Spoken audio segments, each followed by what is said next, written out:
Maggie Carter threw the last of her firewood against the cabin wall so hard, the stack scattered across the frozen floor, and she stood there in the dark, with her hands shaking, not from cold, but from the kind of rage that comes when a woman finally understands that no one is coming to help her. Not ever. The barn roof had caved in on the east side overnight. The fence along the north pasture had collapsed under the weight of ice, and the mule, her only mule, had gone lame before dawn. She was 32 years old, and she felt like a woman already buried. If this story about a widow who stopped giving up speaks to your heart, please subscribe to this channel right now and hit that notification bell so you never miss a single chapter. Drop the name of your city in the comments below. I read everyone, and I want to know just how far this story travels. Now stay with me, because what happens next is going to change everything Maggie Carter thought she knew about herself. The morning Daniel Hayes collapsed at her gate, Maggie had been awake since before 4 o'clock. She had not slept longer than 3 hours at a stretch in going on 2 weeks, not since the first hard freeze came early and took out the water line to the stock trough. She had been hauling water by bucket from the creek 60 yards down the hill, and her back had started pulling on the left side in a way that made her breathe careful and slow when she lifted anything heavier than a cast-iron pan. She was 40 feet from the gate when she saw him. He was face down in the mud just past the post, one arm folded under him, the other stretched out like he had been reaching for something. His coat was a dark wool soaked through. His hat had come off and was sitting 3 feet away in the grass. He wasn't moving. Maggie stopped walking. She stood and looked at him for a long moment. Her first thought was not fear. It was exhaustion. Because this was one more thing. One more impossible, unreasonable, unfair thing added to a morning that had already broken her twice before the sun was fully up. Her second thought was that he was either dead or close enough to it that the difference might not matter by the time she got back to the cabin for her rifle. She walked forward anyway. She crouched down beside him and pressed 2 fingers to the side of his neck. His pulse was there. Weak, running too fast, but there. She could feel the heat coming off him from 2 inches away. Fever. Bad fever, the kind that meant he had been walking on it for a while, pushing through when he should have stopped. "Mister," she said. Her voice came out flat. She hadn't used it much lately. He didn't answer. "Mister, I need you to open your eyes." Nothing. Maggie sat back on her heels and looked out at the road, empty in both directions. The nearest neighbor was the Aldrich place, 4.5 miles east, and the Aldriches had made it clear after Robert died that they didn't consider Maggie their concern anymore. The nearest town was Granger's Hollow, 11 miles west, and getting there and back would take most of the day, even with a healthy mule, which she did not currently have. She looked at the man in the mud. "I'm going to be angry about this," she told him to no one in particular. "I want you to know that." Then she grabbed him under both arms and started pulling. He was heavy. He was a large man, broad through the shoulders, and every bit of him was dead weight. She got him 6 inches before she had to stop and breathe. She adjusted her grip, dug her heels in, and pulled again. Another few inches. Her back screamed at her. She ignored it the way she'd learned to ignore most things that hurt. It took her 22 minutes to get him from the gate to the cabin door. She counted later when she thought about it. 22 minutes of hauling a grown man through frozen mud while her spine protested and her hands went numb from the cold and wet. She stopped 5 times. She did not quit. Getting him over the threshold was the worst part. She had to lift his legs one at a time, rolling him, and when she finally got him inside and onto the floor beside the fire, she had to sit down right there on the floorboards next to him and put her head in her hands for a moment. Just a moment. Then she got up and started working. She got his coat off first. It was heavier than it should have been, and when she checked the inside pocket, she found a small leather wallet with $4 and some change. A folded piece of paper with an address in Portland she didn't recognize, and a carpenter's pencil worn down to a stub. She set all of it on the table. His shirt underneath was soaked. She unbuttoned it without letting herself think about it too hard. The same way she approached every unpleasant necessary task these days, and she saw the problem immediately. There was a wound on his left side, high on the ribs, not deep, but not clean either. Something had opened the skin, a branch, a rock, a fall, and he hadn't tended it. It had gone angry and red around the edges, hot to the touch, with the particular look of infection that she recognized from the winter. Robert had cut himself on the harrow blade, and she'd spent 2 weeks fighting to keep it from taking his whole arm. It had taken his life in the end anyway, but that was different. That had been his lungs. She didn't think about Robert. She focused on the wound. She had witch hazel and clean rags and a needle she kept in a tin on the highest shelf. She boiled water. She cleaned the wound while he lay still, occasionally making sounds that weren't quite words, his eyes moving under closed lids.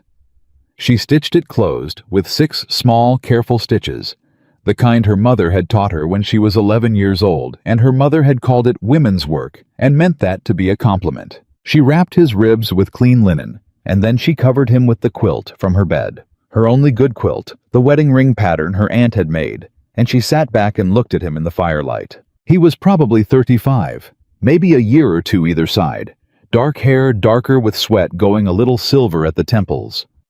A beard that was 3 or 4 days past being intentional.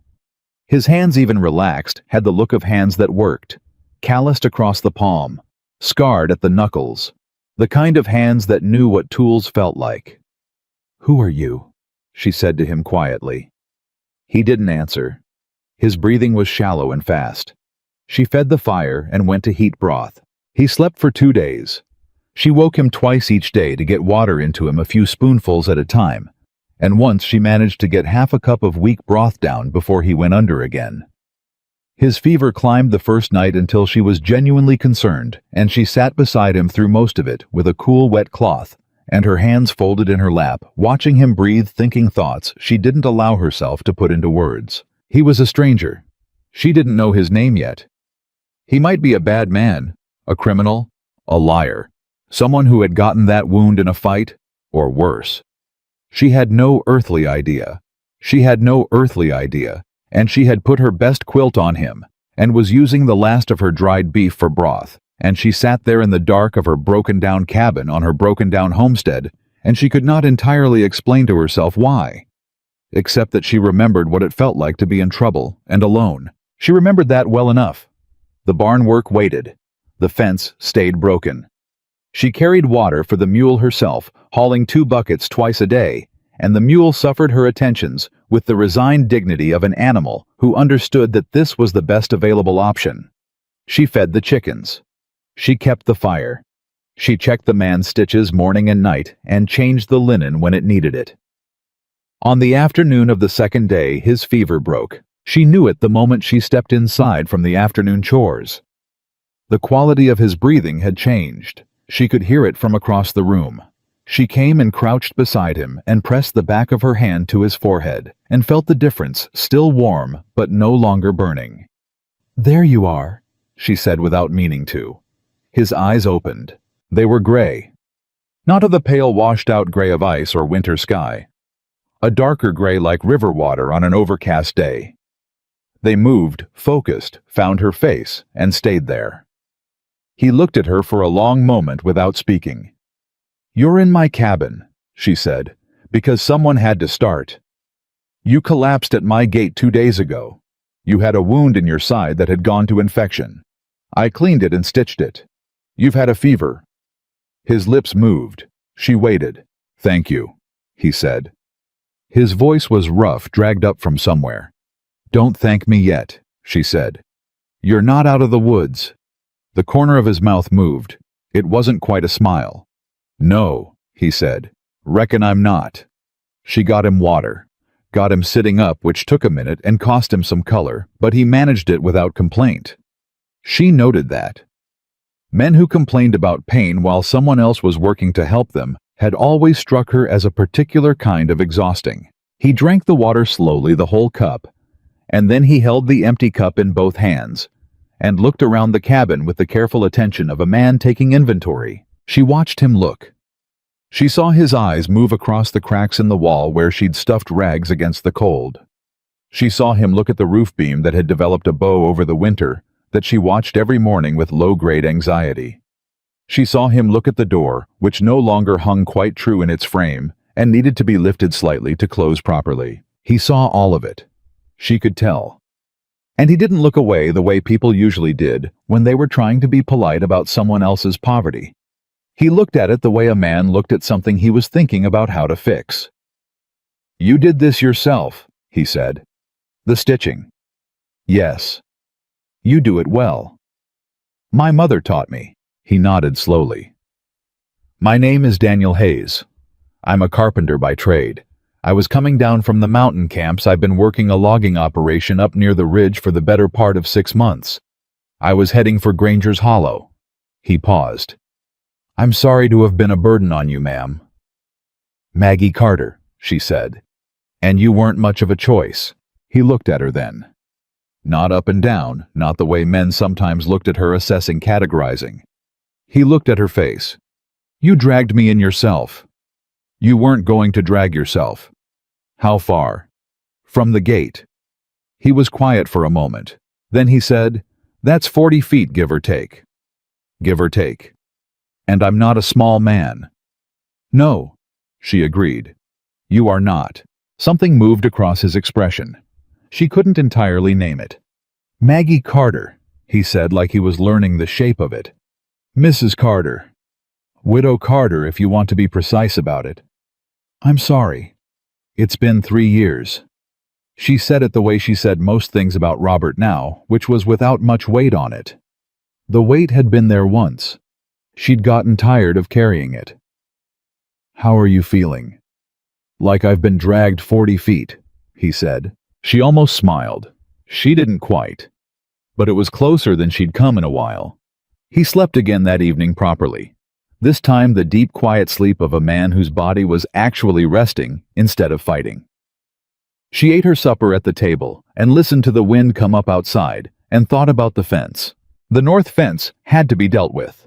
If she couldn't get it back up before the ground froze hard, she'd lose whatever ability she had to keep her 2 remaining cattle from wandering. She'd already lost one last fall to a gap in the east fence she hadn't caught in time, and she couldn't afford to lose another.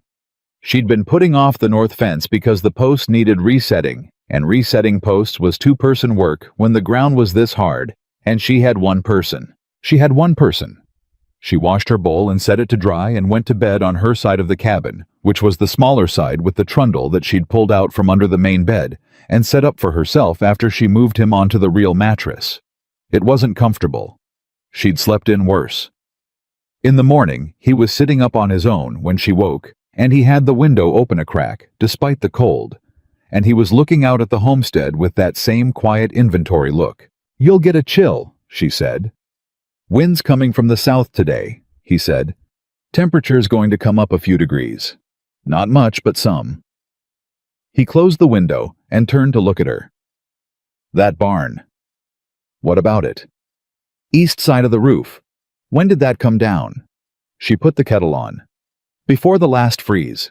So about 3 weeks ago." "What are you doing for shelter for your stock?" "The west side is still sound. I've got my cattle in there." "Your mule?" "Tied in the lean-to." He was quiet for a minute. She could hear him thinking. She didn't know how she knew that, but she did. "I could look at it," he said. She turned around. "You had a fever 2 days ago." "I've worked through worse." "That," she said, "is obvious from the state of you when you arrived. And it's not a recommendation." His jaw did something, not quite a flinch. "You're right," he said. "I'm sorry." She looked at him. He meant it. She could tell. He was sitting up in her bed in her cabin with her quilt across his lap, and he had just taken correction without argument and meant the apology that followed it. "You can look at it," she said, "in 2 days, if your fever stays down." "That's fair," he said. She made oatmeal. She made enough for 2 without making a decision about it, the way the body sometimes goes ahead and does the sensible thing before the mind gets around to it. She brought him a bowl and a spoon, and he accepted them and said thank you again, and this time she didn't tell him not to.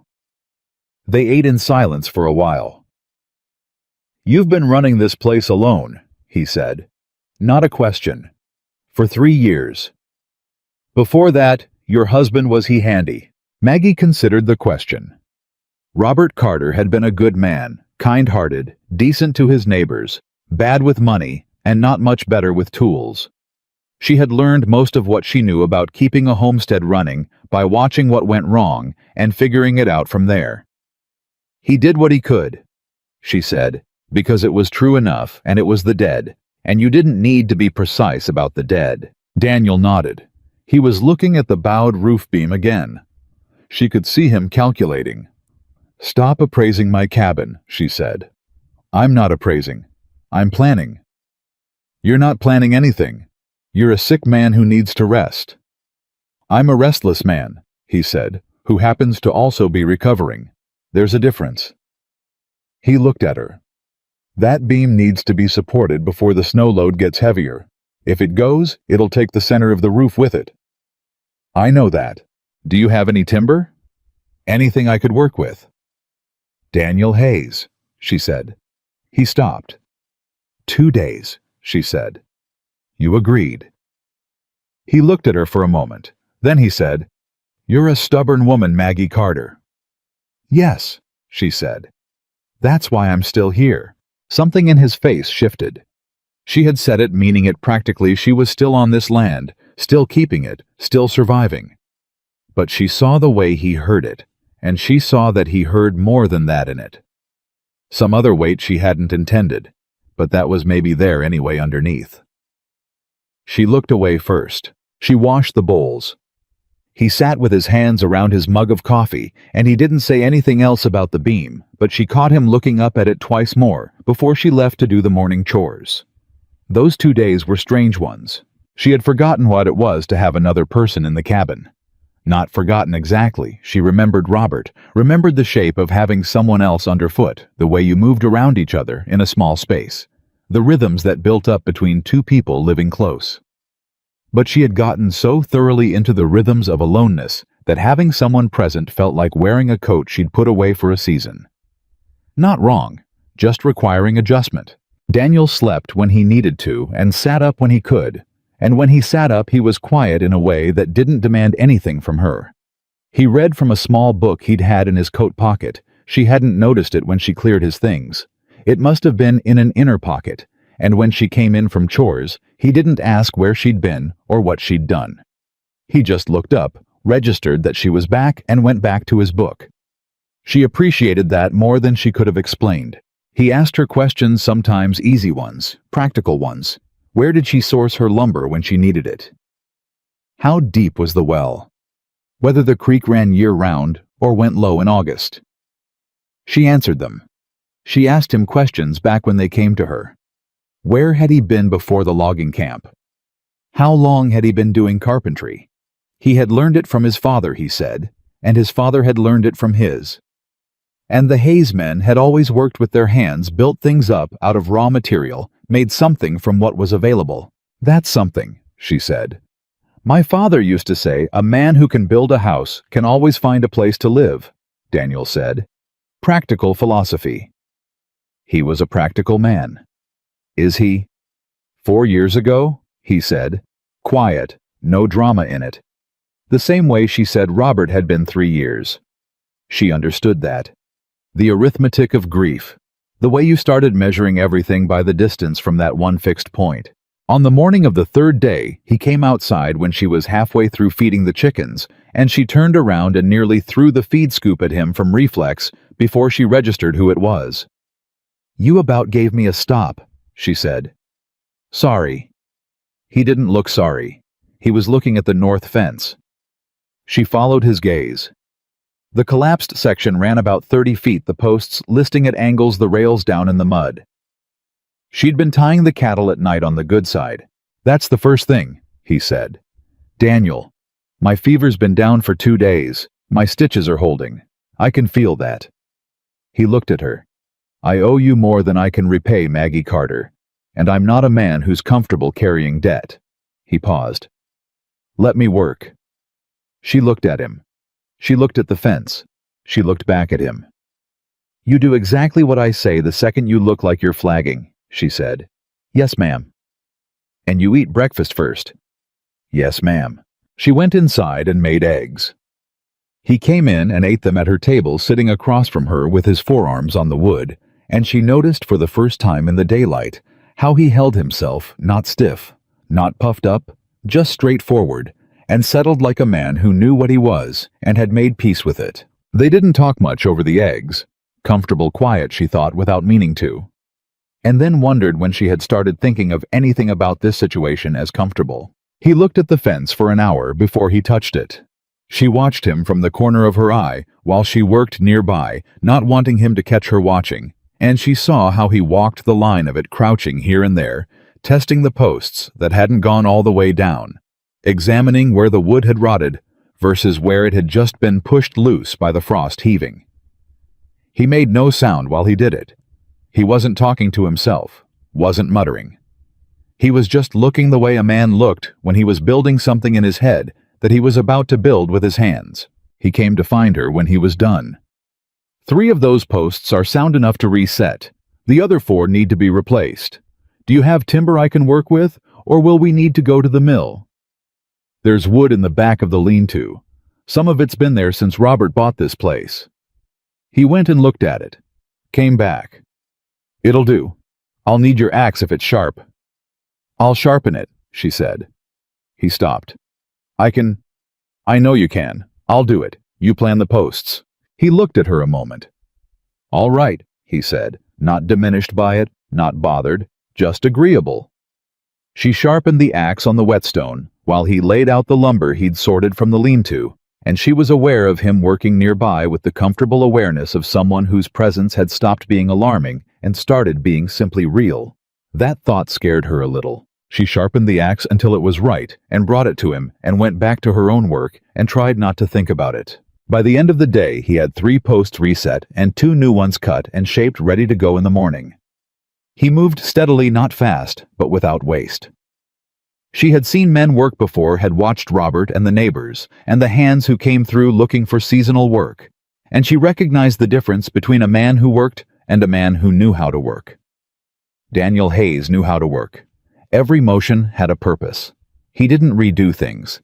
He didn't get impatient with material that resisted and force it wrong. When the light started going, he put down his tools and cleaned them, and came to the cabin and washed up at the basin outside the door. She had made stew. There was enough for 2.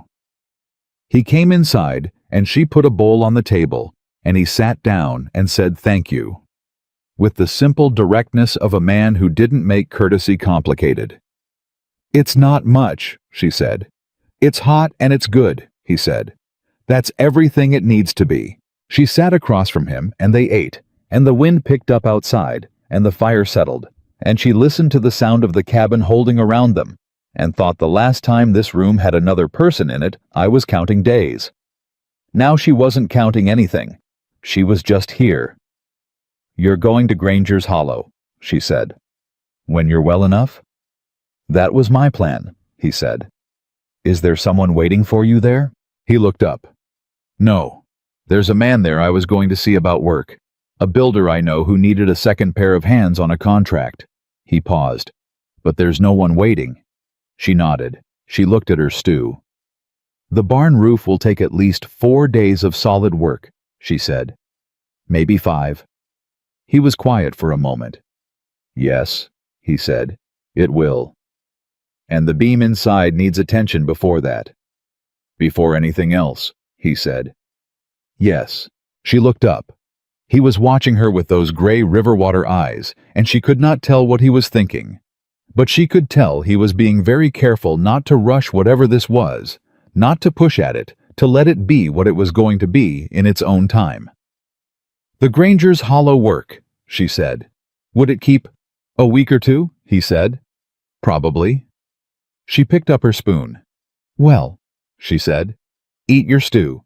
We've got an early start tomorrow. He picked up his spoon.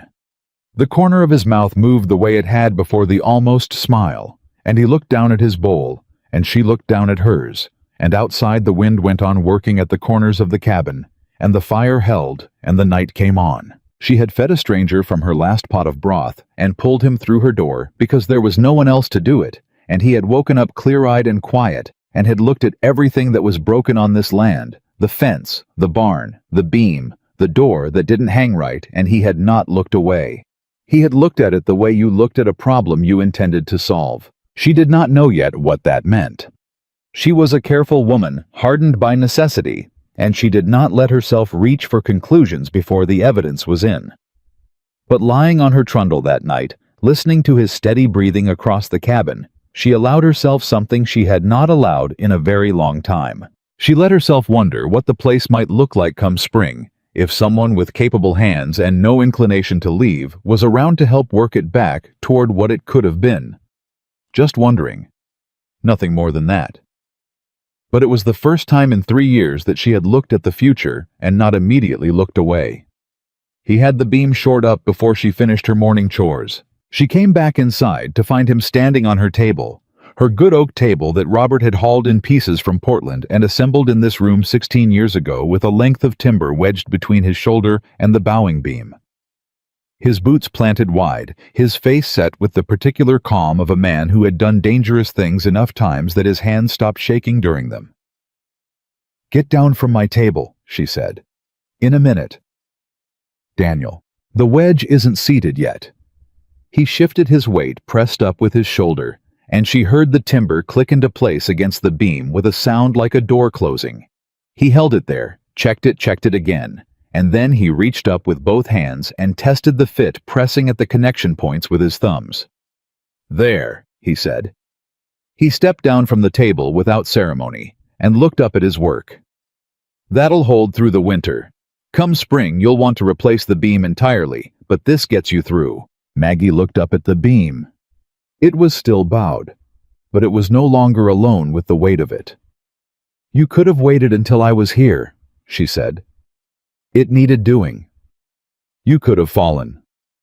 "I didn't." She looked at him. He looked back at her with those gray eyes level and unapologetic, and she understood for the first time that arguing with Daniel Hayes about safety was going to be approximately as productive as arguing with the creek about which way to run. "Come eat," she said. He came. He had been on her property for 4 days. The fence along the north pasture now stood straight and solid. The new posts set so deep that she'd tested 3 of them herself, pushing with her full weight, and not one of them had shifted so much as a 1/4 inch. The rails were level. He'd notched the joints, which was more precision than the original fence had ever had, more precision than it needed, and when she told him so, he said simply, "If something's worth fixing, it's worth fixing right," and went back to work. The bean had started as something she'd half hoped to ignore until spring. Now it was handled. He ate standing at her counter because there was mud on his boots, and he didn't want to track it to the table, and she handed him the plate and watched him eat with the appetite of a man who used himself up honestly every day, and she thought about the $4 in his leather wallet still sitting on her shelf. "That belongs to you," she said, nodding at it. He looked at it. "Keep it for the food." "I don't want your money, Daniel. And I don't want your charity, Maggie." They looked at each other across the small kitchen. She had said his name, and he had said hers, and neither of them had made anything of it, but it sat in the air between them for a moment before it settled. "It's not charity," she said. "You're working for it." "Then it evens out." He went back to his plate. "The barn today." "After you rest." "I've rested. You've worked a full morning with a 6-day-old wound in your side." "7, he said. "And I've checked it. It's clean." She crossed her arms. "You are the most impossible."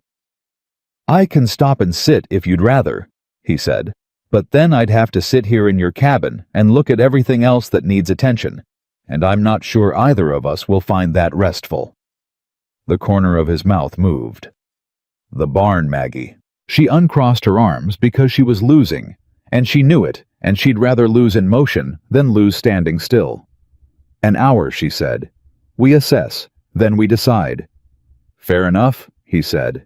It was not an hour, it was the rest of the day. The east wall of the barn was worse than she'd let herself fully see, which she understood now was something she'd been doing for a while, not seeing things all the way, because seeing them all the way would require dealing with them all the way, and she only had the one pair of hands. Daniel walked the whole structure first inside and out, spending a long time on the east wall where the roof had caved, pressing on the boards with his palm, crouching to look at the base of the framing, standing back to sight along the roofline. She followed him and said nothing. She was learning that this was what he needed when he was assessing space and quiet and the ability to look at things without having to explain what he was looking at yet. "The main frame is sound," he said finally. The roof failure was from rot in the rafter on the east end, not a structural problem. The walls held. He turned to look at her.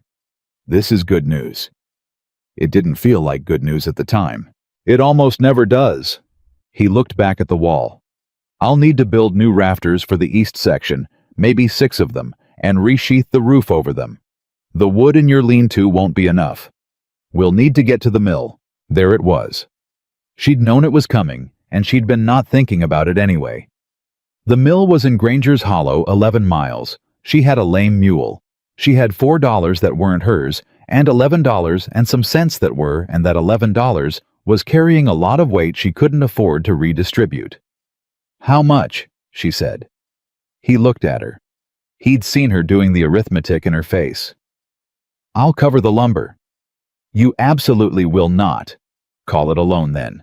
Daniel. Maggie." His voice was easy, not hard, but it stopped her. "I've got money in my kit. Not a fortune, but enough for a barn roof. I've been living in a logging camp for 6 months and spending nothing but the occasional dollar on coffee and tobacco, and I quit tobacco in September." He paused. "Let me. This isn't your homestead." "No," he said, "but you're standing in front of it." She didn't have an answer for that. It wasn't the kind of thing she'd been prepared to have someone say to her, and her defenses, which were considerable and well-maintained, didn't quite have a formation for it. She looked away. She looked at her barn. "I'll pay you back," she said. "You'll feed me," he said. "I consider that a more than equitable arrangement." She turned back to face him. He was watching her with that same look, the steady gray one, and she was struck suddenly and inconveniently by the thought that in all her years of living in this county, all the neighbors and church people and storekeepers and the traveling men who came through, she had not once had a person look at her the way this man did, like she was a fixed point, like he was orienting himself by her. She was not a woman who flustered easily. She'd baked that out of herself years ago. But she felt something move in her chest that she chose not to name, and she turned and said, "We'll go to the mill day after tomorrow. The mule needs another day of rest." "Day after tomorrow," he agreed.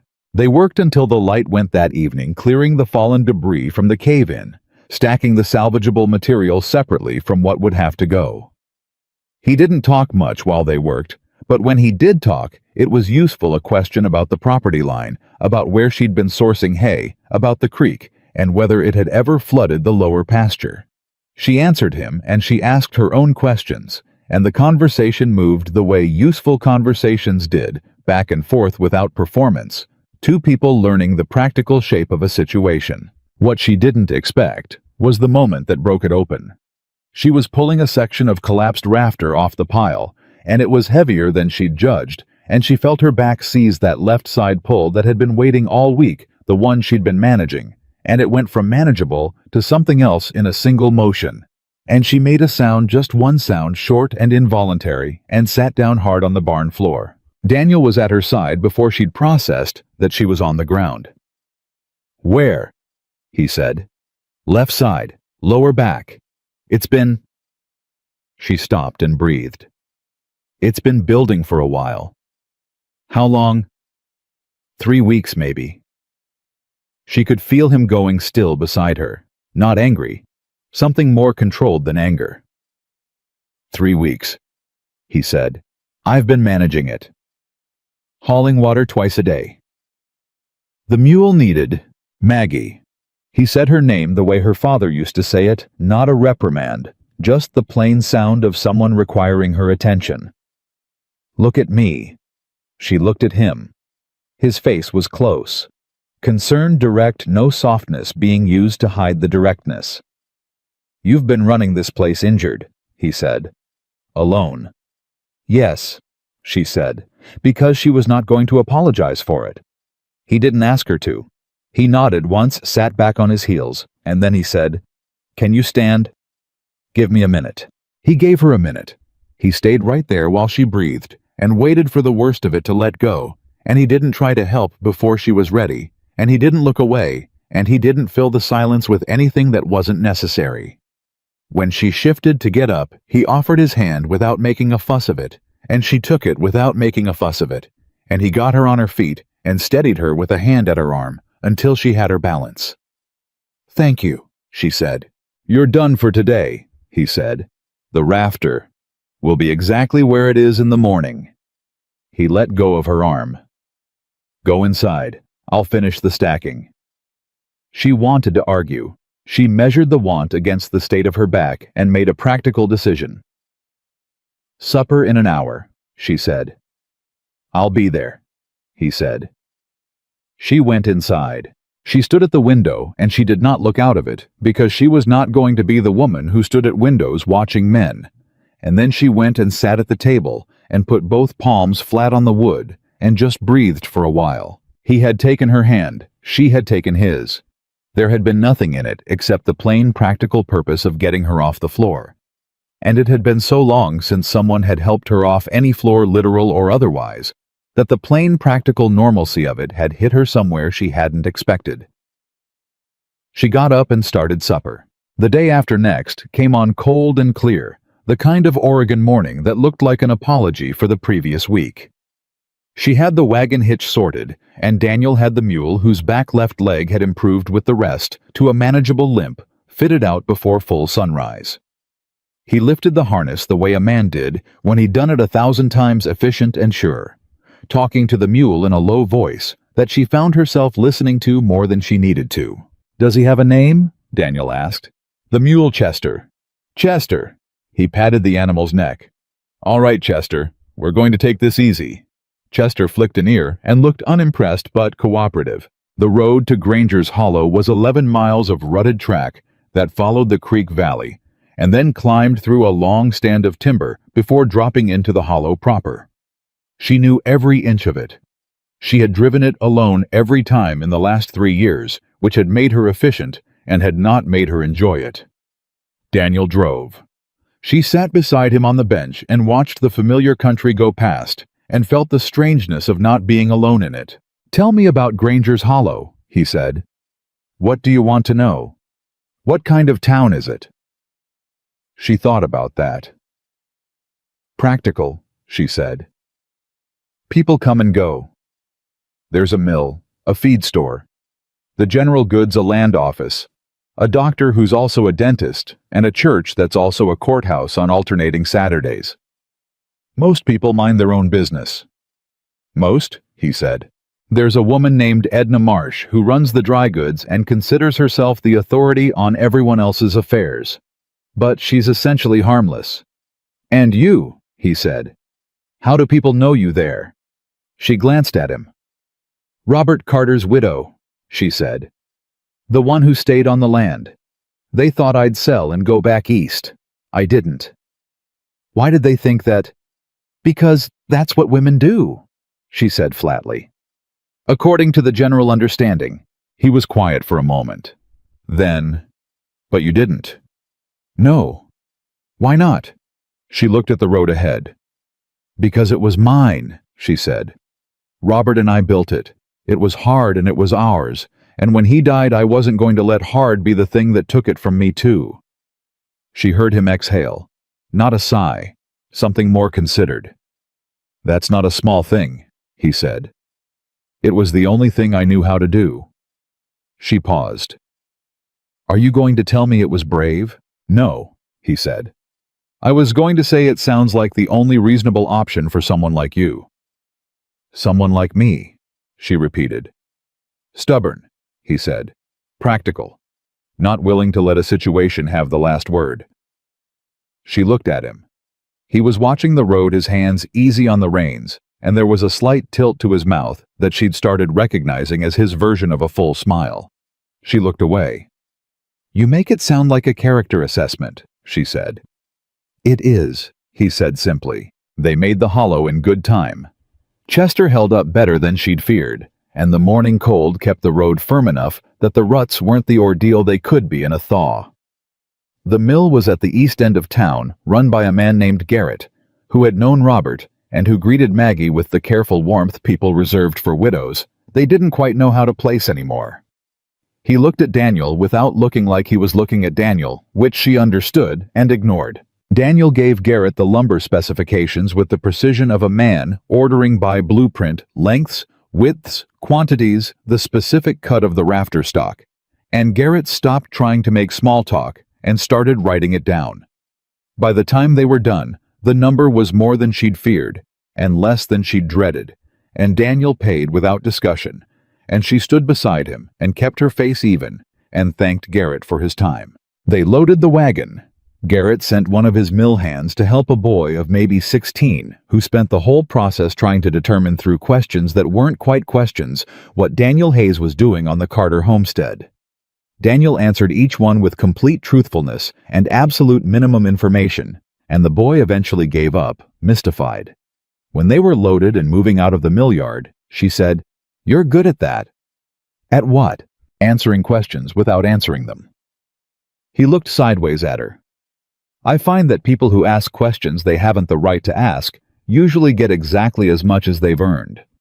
She turned that over. "You've had practice." "A man who travels for work and has no fixed home gets asked a lot of questions," he said. "People want to know what category to put you in. And you don't fit their categories." "Not often," he said. "Does that concern you?" She thought about it honestly. "No," she said. "I've never fit their categories either." He was quiet for a moment. Then he said, "No, I don't suppose you have." They stopped at the feed store.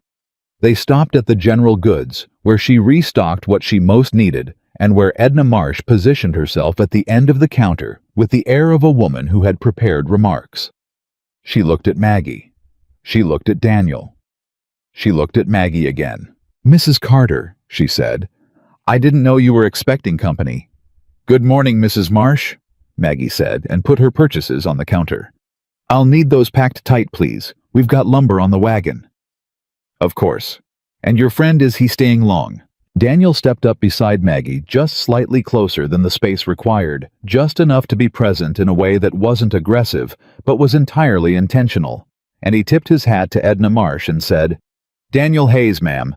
I've been doing some repair work for Mrs. Carter. She saved my life last week, so the least I can do is fix her barn." Edna Marsh opened her mouth.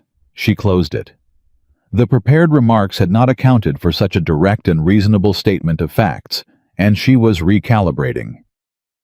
"Well," she said, "that's neighborly." "Yes, ma'am," Daniel said. They walked out with their supplies, and Maggie waited until they were 3 storefronts down before she said, "Did you practice that?" "No, but I've used the truth as a wall before. People don't know how to climb over something that simple." She thought about that all the way home. The barn work started the following morning, and it was the hardest physical labor Maggie had done in a year, which was saying something because the past year had not been gentle. But barn roof work with enough lumber was different from barn roof work without it.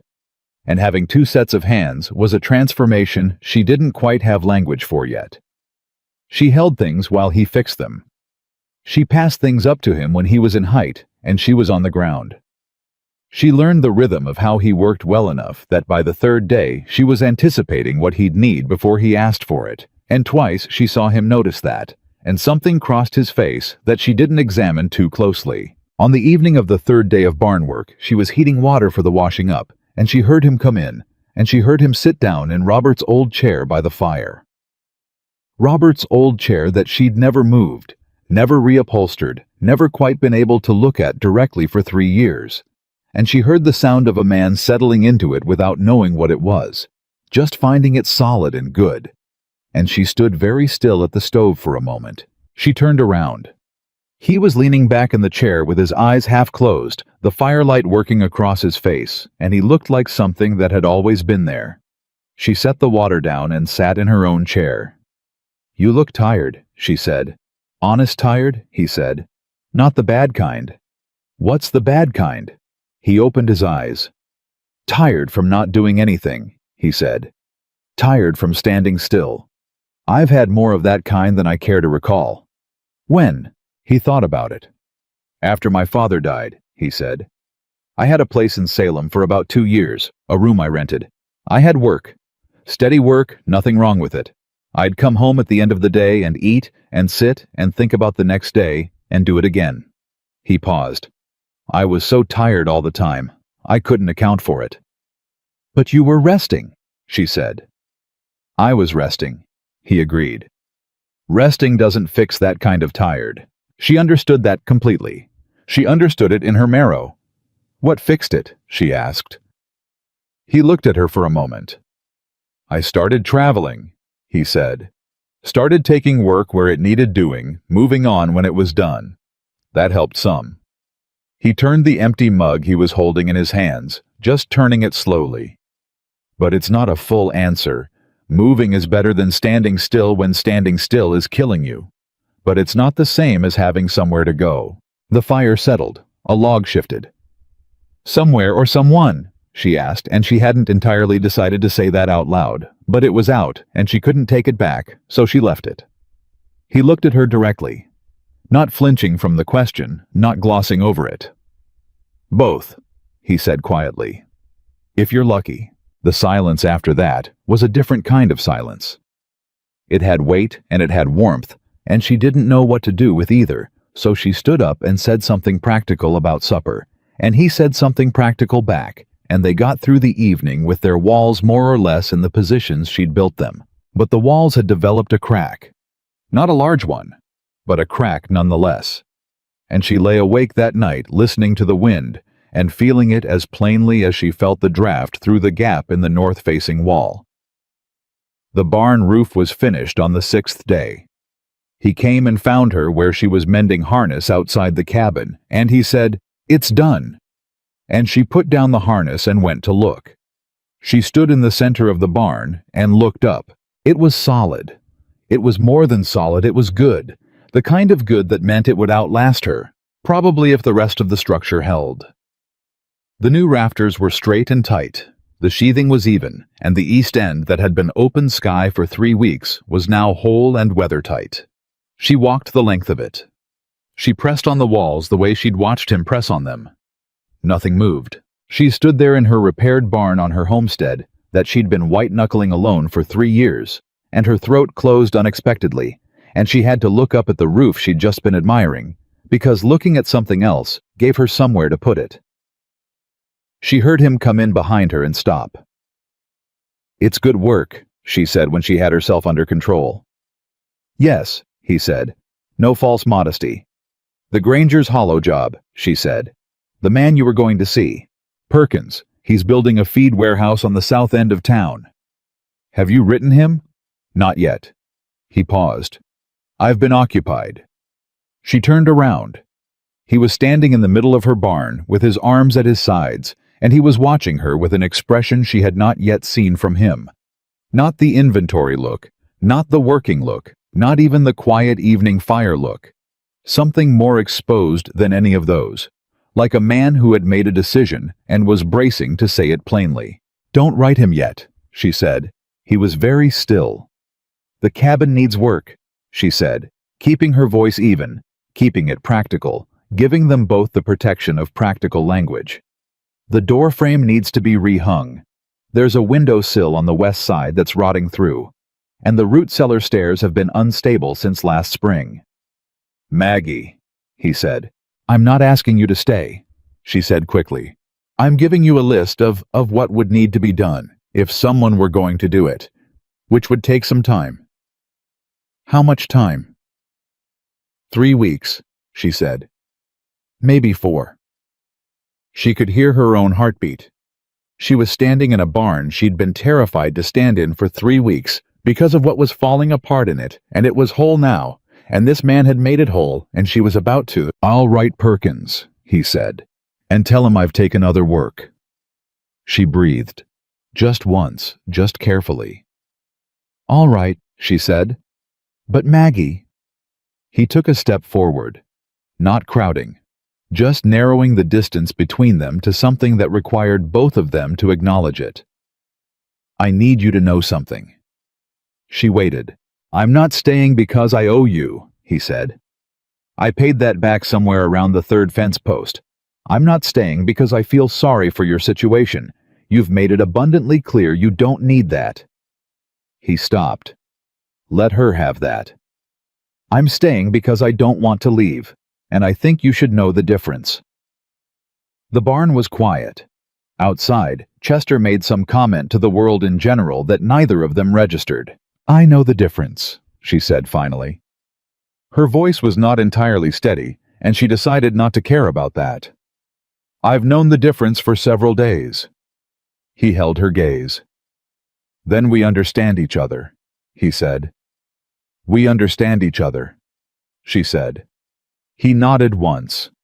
And then, because he was Daniel Hayes, and he was constitutionally incapable of following an emotional moment with anything other than purpose, he said, "I'll start on the door frame tomorrow." She almost laughed. She didn't quite, but it was the closest she'd come in longer than she could measure, and when she walked out of the barn and across the yard to start supper, the land around her felt different. Same frozen mud, same gray sky, same hard country that had been asking everything from her for 3 years. But she moved through it differently. Something in her spine had changed.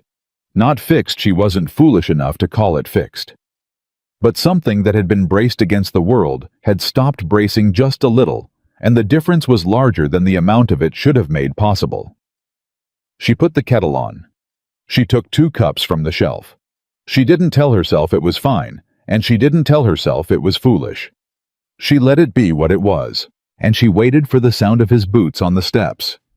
He rehung the doorframe in 4 hours. She knew because she'd timed it without meaning to, counting the sounds, the pull of the old frame, the correction of the angle, the careful setting of the new hardware, the repeated open and close of the door as he tested the hang until it was exactly right. 4 hours for a door that had been fighting her for 18 months, that she'd been lifting with her hip every time she came in from the cold, because it wouldn't seat in the frame without force. She walked through it 3 times after he was done, just to feel it swing clean. "Stop doing that," he said without looking up from packing his tools. "I've been fighting that door for 1.5 years, she said. "I know. I could tell from the wear on the threshold." He looked up then. "You were compensating with your left side every time you came in. That probably didn't help your back any." She stopped in the doorway and looked at him. He had seen that from the threshold. One look at the wear pattern on a piece of wood, and he had reconstructed 18 months of her daily life and connected it to an injury she'd mentioned once. She didn't know whether to be unsettled or grateful, and the honest answer was probably both. "The windowsill next," she said. "Tomorrow," he said. "Today I want to look at your root cellar." "I said the stairs were—" "I heard what you said. I want to look at all of it, not just the stairs." She took him down. The root cellar was accessed through a hatch behind the cabin's steep stairs, cut into the earth. The walls lined with the shelving Robert had built the first year, most of it still serviceable. She had a reasonable store for winter preserves, dried beans, some salt pork, root vegetables from the summer garden. Enough. Barely, but enough. Daniel went down ahead of her, and she heard him move around below. Heard the particular silence of a man reconsidering something he'd assumed. She came down after him and stood at the base of the stairs. "What is it?" she said. He was looking at the shelving on the north wall, or rather, he was looking at what was behind it. He reached out and pressed on the wall behind a section of shelving that had always sat slightly apart from the others, and the wall flexed inward under his hand in a way that walls were not supposed to flex. "This isn't a load-bearing wall," he said. "It's a partition. Robert built it. He built a false wall in your root cellar." He pressed again, moving along the length of it. "There's a void behind here, a significant one." Maggie stared at the wall. She had been in this root cellar hundreds of times. Thousands, probably. She had looked at that shelving, straightened things on it, restocked it, taken from it for 3 years of her widowhood, and however many years before that. "That's not possible," she said. "I would have—" "The shelving was built to sit flush," Daniel said. "It's deliberate. Look at how the uprights are set. They're anchored into the partition, not into the earth wall. He wanted it to look like the end of the space." She crossed to where he was standing. She pressed on the wall herself. It flexed. Her husband had built a false wall in her root cellar, and she had never known it existed. "Can you get it open?" she said. He examined the edges, found a seam on the right side, ran his fingers along it, found where the panel was hinged rather than fixed. "There's no latch from this side," he said. "It's either triggered from outside or—" He pressed at the lower left corner and something clicked and the panel shifted. He looked at her. She nodded. He opened it. The void behind was maybe 5 feet wide and 4 deep, the height of the cellar earthen walls on 3 sides.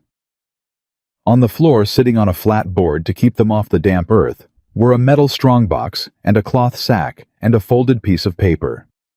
Nobody moved for a moment. Then Maggie went in and crouched down and picked up the paper. Her hands were steady. She was proud of her hands for being steady. She unfolded it. It was Robert's handwriting. She recognized it immediately, the particular slant of his letters, the way he formed his R's. It was dated 11 months before he died. She read it twice. Then she sat down on the floor of the hidden space right on the earth, and she read it a 3rd time. Maggie.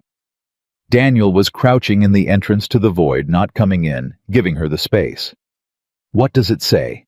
She looked up. Her voice, when it came, was flat, with the particular flatness that happens when a person is holding too many feelings at once and has to let them queue up behind the words. "He hid money," she said. "He'd been hiding money.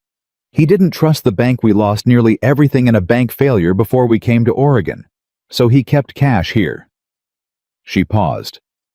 He was trying to save up enough to fix the barn and repair the fences. He thought— She stopped, swallowed. "He thought he was going to get enough ahead that I wouldn't have to worry so much." Daniel said nothing. "He died before he told me it was here," she said. 3 years. I've been—" Her voice stopped cooperating. She pressed her lips together and waited. "I've been going without and doing without and telling myself this land was going to take me down with it. And he'd already—" She held up the strongbox. "He'd already tried to prevent that. He just—" A breath. "He just ran out of time to tell me." She opened the strongbox. She wasn't prepared for the count, but she counted it. She counted it twice because the number was large enough that she didn't trust herself. $412. She sat in the dirt of a hidden room her dead husband had built in secret with love and imperfect timing, and she held $412 in her hands. And the person she had been 2 weeks ago. The woman hauling water on a bad back in the dark before dawn, tallying the days she had left before she'd have to make a choice. She didn't want to make that woman felt very far away and very close at the same time. "Maggie," Daniel said again. She looked at him. Her eyes were wet. She wasn't going to pretend they weren't. "He was trying to take care of me," she said. "He didn't know how sick he was. He thought he had time." "He loved you," Daniel said simply. "Yes." She looked back at the money. "He was bad with most things, but he loved me. That was never the question."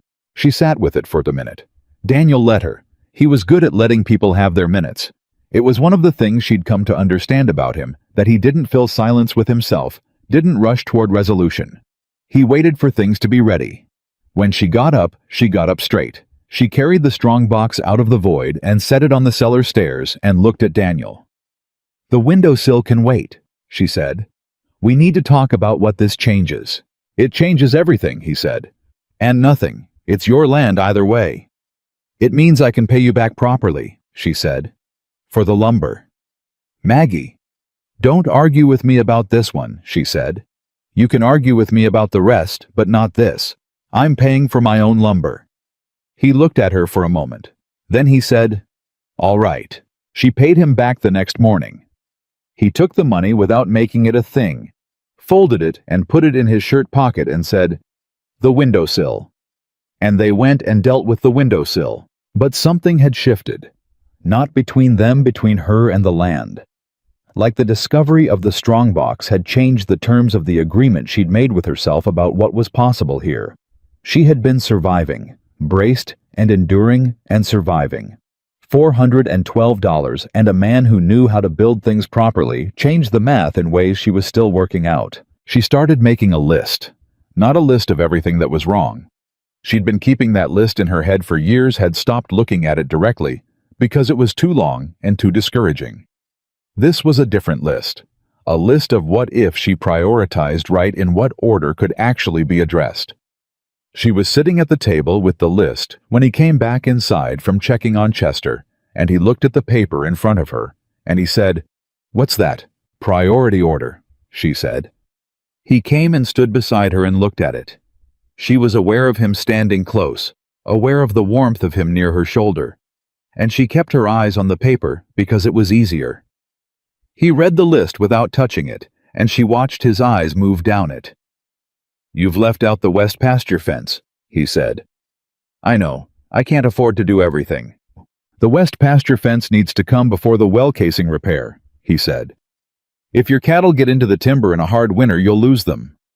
She looked at the list, moved 2 items. He pointed at something else.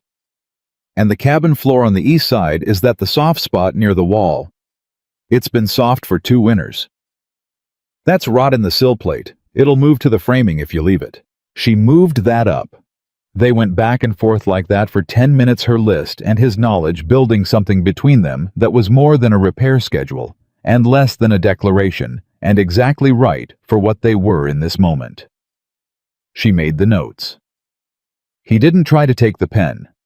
At the end of it, she looked at the reorganized list and said, "That's probably 6 weeks of work." "Probably," he said. "You said you'd stay 3 or 4. He looked at her. Things change. She looked back at her list. She was not going to be the person who asked directly. She was discovering, not going to be the person who pretended she didn't want what she wanted, which was a complicated position to navigate. "The west pasture fence," she said. "We should start on that this week while the ground is still workable." "Tomorrow," he said. "Tomorrow," she agreed. The west pasture fence took 4 days, and it was good work, the kind that left you tired in all your muscles evenly, a satisfying tired. They developed a rhythm working together that she noticed and didn't comment on. The way each of them moved around the other's work without collision, the way she could hand him a tool, and he'd take it and keep moving without breaking the pace. It felt practiced. It felt like something built over years, not weeks. On the 3rd day of the fence work, a rider came down the road and turned in at her gate.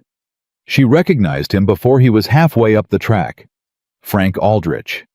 The neighbor she'd mentioned to Daniel, the one who'd made it clear after Robert died that she wasn't his concern.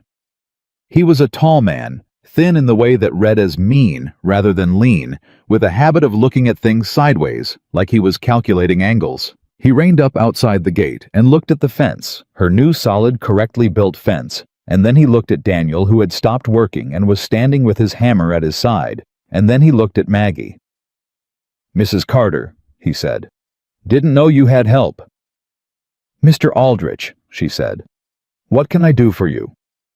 He looked at Daniel again. "Wondering if I could have a private word." "Mr. Hayes is my hired man," she said, which was not precisely true and was the best available language for public consumption, and Daniel did not so much as blink. "You can speak freely."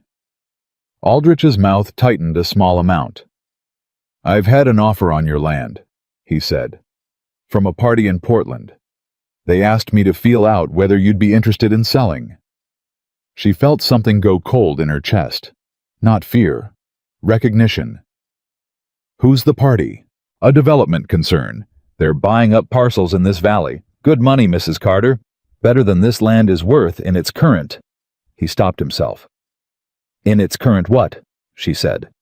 "Condition," he said. She looked at him for a long moment. Aldrich had been sniffing at her land since Robert's coffin was in the ground. She had refused him twice politely, and once less politely, and each time he had gone away and come back in a different configuration. First he'd come as a neighbor concerned about a widow alone. Then he'd come as a potential buyer for the timber rights.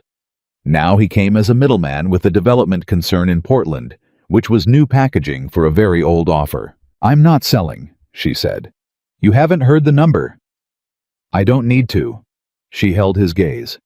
I've said this before, Mr. Aldrich. This land is mine. It's not for sale. Mrs. Carter, I mean this in the spirit of— I heard you, she said. I've given you my answer. You've had a long ride out here, and I'm sorry it wasn't more productive. His eyes moved to Daniel again. She watched him recalibrate. She had seen that recalibration before, the moment when a man who had been dealing with a woman alone suddenly had to account for another man in the equation, and the way that changed everything for him, even though it shouldn't have changed anything. Daniel stepped forward, not aggressively. He just closed the distance a few feet and stood there, hammer still in hand, and he said, "Was there anything else, sir?" It was the quietest question in the world. It had no threat in it. It had no temperature. And it worked like a door closing. Aldrich gathered his horse. "You think about it, Mrs. Carter," he said. "Offer won't be on the table forever." "I understand," she said. He rode out. She watched him go until he was small at the end of the track, and then she turned back to the fence and picked up the end of the rail she'd been holding before he arrived. Daniel came back and took his position. They worked in silence for a minute. "That's not the first time he's asked," he said. It was not a question. "Fourth," she said. "And the development concern in Portland." "Is probably him," she said. "Or someone he's in business with. He's been trying to consolidate parcels in this valley for 2 years. The creek runs through mine. That makes it valuable in a way it wouldn't be otherwise." Daniel set a nail and drove it with 3 strokes. "Has he ever come while you were alone before?"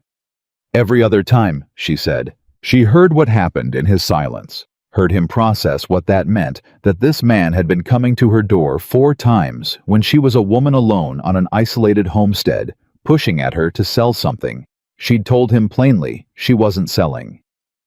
She watched Daniel drive another nail, and she understood that he was controlling something that he had decided was not useful to express out loud, and she appreciated the control even as she could feel the temperature of what was under it.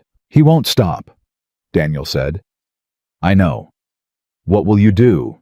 "What I've been doing," she said. "Say no. Wait for him to find another angle." She paused. "The difference now is that there's money to do what needs doing. And the barn is fixed, and the fences are going up, and anyone who comes down that road is going to see a homestead that's being worked and maintained, not a widow losing ground by inches." She fitted the next rail into position. "That changes what I look like to men like Aldrich." "Yes," Daniel said. "It does." She felt him look at her then. That steady gray look that she'd gotten used to, the way you got used to something that was warming and a little alarming at the same time. She didn't meet his eyes. She kept her hands on the rail. "You thought about that before you asked me to stay," he said. "I thought about many things before I asked you to stay," she said carefully. "But that was part of it." She considered lying. She decided against it. "It was a practical consideration," she said. "Among others." "And the others?" She kept her hands on the rail. The wood was solid under her palms, the new post straight and planted true. "The door swings right," she said. "My barn roof is sound. The beam isn't going to come down in a hard snow. Someone at this property has been paid the lumber back." She paused. "Those aren't small things, Daniel." "No," he said quietly. "They're not. And She stopped. Started again. "I haven't been." Another stop. She was a woman who did not say things she wasn't sure of, and she was standing at the edge of something she wasn't sure of, and every instinct she'd built over 3 years of hardship was pulling her back to safe ground. "You don't have to," he said. "Not right now, not until you're ready." She looked at him then. He was watching her with a patience that was not passive. It was active, intentional. A patience that knew what it was waiting for, and had made the decision to wait for it. "I'm not a woman who does things halfway," she warned him. "I know," he said. "I wouldn't want you to be." She looked back at the fence. The rail fit true. The post stood straight. "Then let's finish this section before the light goes," she said. "Yes, ma'am," he said, and went back to work. 3 days later, the storm came in. It came from the north, which was the bad direction, and it came fast, moving through the timber on the ridge with the low freight train sound that meant it was carrying real weight. She heard it at mid-morning, and she looked at Daniel across the yard, and he was already looking at the sky with the face of a man who had worked outdoors long enough to read what was coming. "How long have we got?" she asked. 2 hours, maybe less." They moved. She had learned in those 2 weeks that when Daniel moved with urgency, he moved without wasted motion, and she had adapted herself to that rhythm because it was the right one, because on a working homestead, urgency was sometimes the difference between manageable and catastrophic. They got the cattle in. They got Chester blanketed and his water supply topped and his hay pitched high enough to last a long siege. They got the toolkit inside. She got the wood box filled to the top of the cabin door and stacked more outside under the lean-to cover. The first snow came when they were halfway through the wood stacking fine and fast, the kind that meant business. They got inside 18 minutes before it hit in earnest. She stood at the window. She allowed herself to look out this time because it was meteorologically relevant and watched the snow come down in curtains. "That's going to be 2 feet at least," she said. "More," he said from behind her.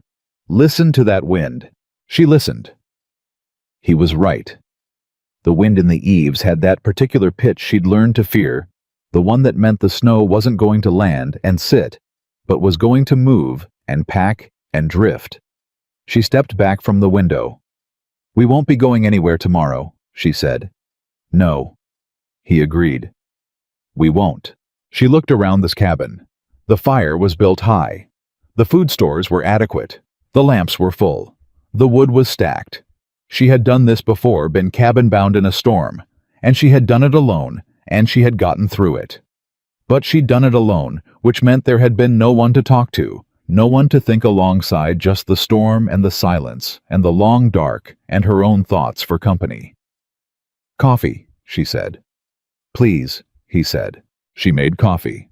He sat in Robert's chair, and she sat in her chair, and the storm worked at the cabin outside, and the fire held inside. And she thought about how strange it was that a situation she'd always dreaded, trapped, confined, stormbound, could feel in the right company, like something close to shelter rather than imprisonment. They talked more that afternoon than they had in all the days prior combined.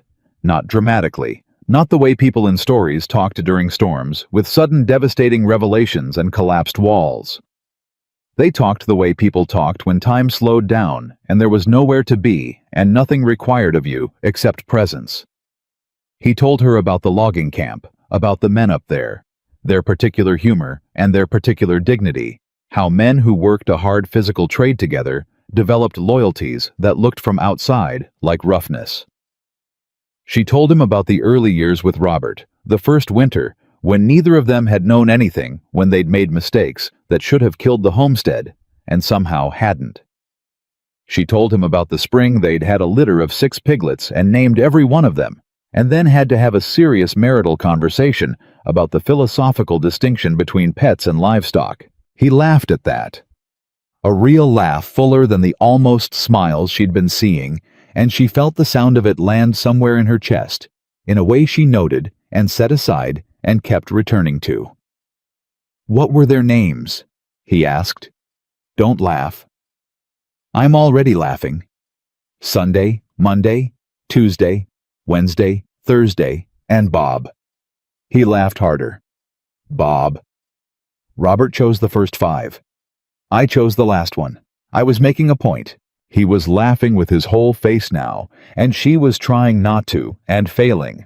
And the storm outside was pressing hard against the cabin, and inside it was the warmest she'd felt in 3 years, and she understood that the warmth wasn't the fire. The afternoon darkened early, the storm pulling the light down faster than usual, and she lit the lamps and made supper, and they ate at the table with the wind working overtime outside, and somewhere in the middle of supper, the ease between them was so complete that she had to stop and mark it.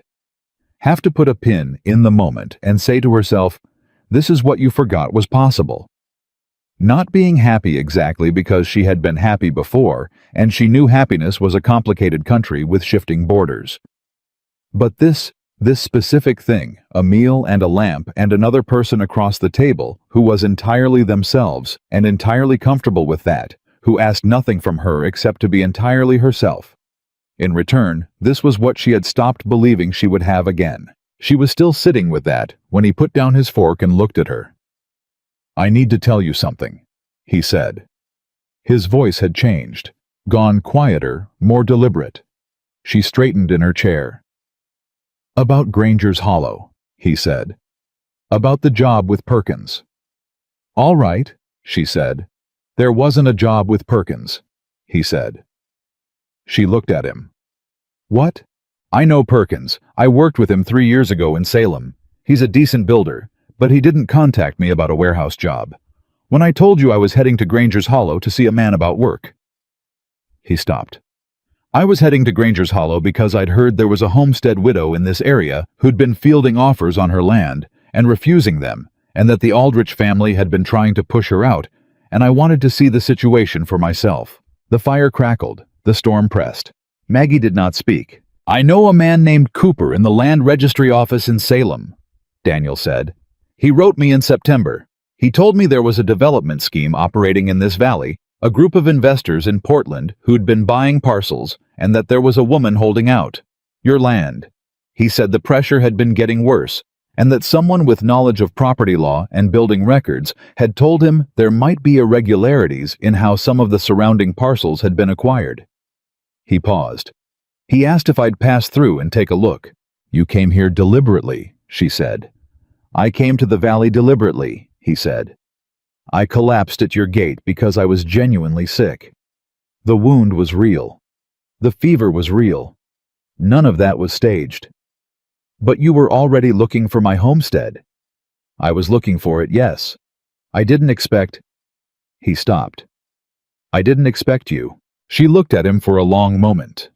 The story she'd told herself about how he came to be here a traveling carpenter, chance and compassion and mutual necessity was still true in most of its facts.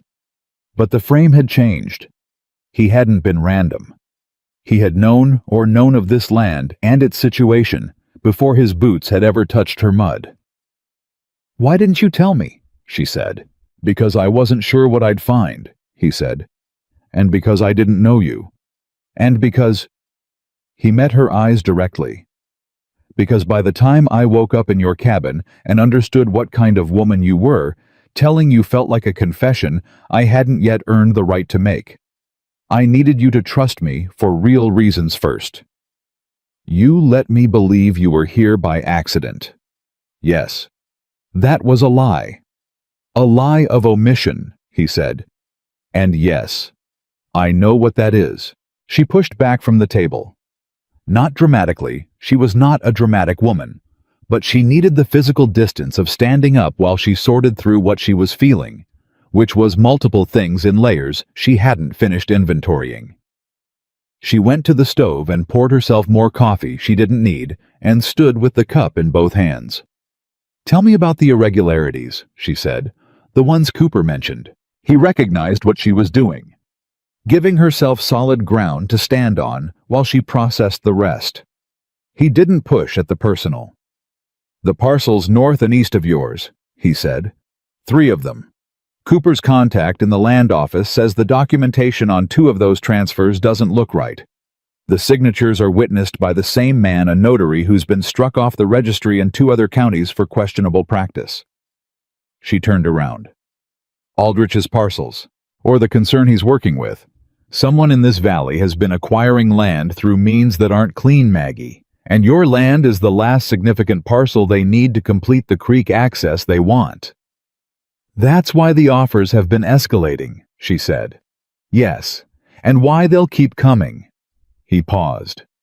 "Cooper thinks there's enough to bring a case if someone with standing pursued it. If those transfers were fraudulent, the parcels might revert. That changes the whole scheme." She stood and thought about that. She thought about Aldrich coming to her gate 4 times the escalating offers the development concern in Portland. She thought about the hidden room in her root cellar and the $400 and the dead husband who'd been trying to protect her against exactly this kind of pressure and hadn't lived long enough to finish the job. She thought about the man sitting at her table who had come to this valley with a purpose he'd kept from her, who had fixed her fence and her barn and her door and her beam, who had laughed at the story about naming piglets, and who had sat in the firelight in Robert's chair and looked from every angle she'd examined like someone who belonged in it. "You were going to tell me eventually," she said. "Before I left," he said. "That was always my intention. But now you're not leaving." "No," he said. "I'm not." She looked at him. "That changes things," she said. "Yes," he said. "It does." She came back to the table. She sat down. She put her coffee cup down, and she looked at this man across from her. This man she'd dragged through her gate in the mud. This man who'd come here with a purpose and stayed for a reason, and who was now looking at her with the most honest face she'd seen in years. An honest face wearing the particular expression of a man who has just given someone a reason not to trust him, and is waiting to find out whether they will anyway. "I'm going to write to Cooper," she said. "And I'm going to need everything you know about those land transfers." "I'll tell you everything I know," he said. "And Daniel." She looked at him steadily. "Don't omit anything else." "No," he said. "I won't." The storm drove hard against the cabin. The fire held. Outside her new fence, stood in the dark and the snow, and held its ground. The posts sunk deep enough to survive whatever came down on them. The rails fitted true and notched at every joint. She sat across from the man who had built it, and she let the silence settle between them. And it was not a comfortable silence this time. It was a real one. The kind that had weight and consequence, and required both of them to sit in it without flinching. She did not flinch. Neither did he. The storm went on. The storm lasted 2 days. When it broke, the world outside was remade in white and silence, and the first thing Maggie did was put on her boots and go check the fences. The north fence held. The west fence held. The new posts stood exactly where Daniel had planted them, the rails clean and unshifted under the snow load, and she stood in the cold and looked at them for a long moment before she went back inside and said simply, "They held." He was at the stove. He looked up. "I know," he said. "I checked at first light." She looked at him. "You went out before me." "Habit," he said. "Coffee's hot." She took the cup he held out, and she stood there in her cold coat drinking it and looking at him across the small kitchen, and she thought, 2 days. They had spent 2 days in this cabin storm-bound and close, and she had learned things about him in those 2 days that she hadn't learned in all the working days before. Not secrets, she'd had enough of secrets, thank you, but the small, ordinary architecture of a person. How he slept, which was on his back with one arm across his chest, quietly, not a restless sleeper. How he thought through problems out loud in the morning and went quiet once he'd found his approach. How he held a book. How he drank coffee standing up when he was thinking hard and sitting down when he was content. She had filed all of it away without meaning to, and without apology. "We need to talk about Cooper," she said. "Yes," he said. They sat at the table with their cups and he told her everything. Not in the careful, edited version of a man managing what someone knows, but fully the way he'd promised. He had known Cooper for 6 years, since a job in Salem, where Cooper had hired him to build a land office annex, and they had become the particular kind of friends that come from working alongside someone and discovering they share a way of looking at the world. Cooper had written him in late September, troubled by what he was seeing in the registry records, worried about a widow in a valley who didn't know she was in the center of a scheme too large for one person to see clearly. "He chose you specifically," Maggie said. "He knew I'd be honest about what I found," Daniel said. "And he knew that if the situation was what he thought, I'd be useful in ways a lawyer couldn't be. Someone who could assess the property, understand what was worth protecting, and—" He stopped. "And what? And be believed," he said.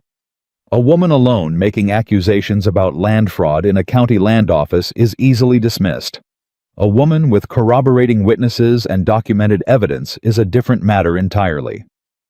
She turned that over. The practical truth of it was ugly, and she knew it was true. "Have you found anything?" she said. "In your time here?" Beyond what Cooper told you. Yes? He reached into his coat, which was hanging on the chair back, and he took out a folded paper she hadn't seen before. He put it on the table between them. I copied this from the notice posted at the mill in Granger's Hollow, the day we went for lumber, while you were at the General Goods with Mrs. Marsh. She unfolded it. It was a land notice, a standard filing notice, the kind that appeared when a claim or transfer was recorded. The parcel described was north of her property. The transferring party was a name she didn't recognize. The receiving party was listed as the Cascade Valley Development Concern. I know that name, she said. Aldrich used it when he came to your fence, Daniel said. He said a development concern in Portland. She looked at the notice. This was filed 3 weeks ago, while I was hauling water on a broken back and not looking at anything beyond the next day's survival. She set the paper down. They're moving faster. Yes, he said. Which is why we need to move too. What does Cooper recommend? He wants copies of everything you have on your deed and title. He thinks there may be a procedural irregularity in how your land was originally recorded that someone has been planning to exploit. He wants to get ahead of it. What kind of irregularity? Daniel's jaw set slightly. Your husband's deed, he said. It was filed with a witness signature. Cooper's concerned the witnessing notary may be the same one who appears on the Aldrich transfers. Maggie went very still. Same notary, she said. The name Cooper gave me is Harlan Voss. Does that mean anything to you? She was quiet for a moment. Then slowly, Robert had a friend in town, she said. Years ago when we first filed. A man who helped with the paperwork because Robert wasn't Robert, had difficulty with formal documents. He was better with his hands than with legal language. She looked up. He went by Harlan. Daniel looked at her steadily. That could be coincidence. Or it could mean my deed has the same problem as the others, she said. Which means, if someone challenges the title, you'd be fighting it without a clean document to stand on, Daniel said. Yes. She pressed both palms flat on the table. The table Robert had hauled in pieces from Portland. Robert trusted that man, she said. Robert didn't know what that man was doing, Daniel said quietly.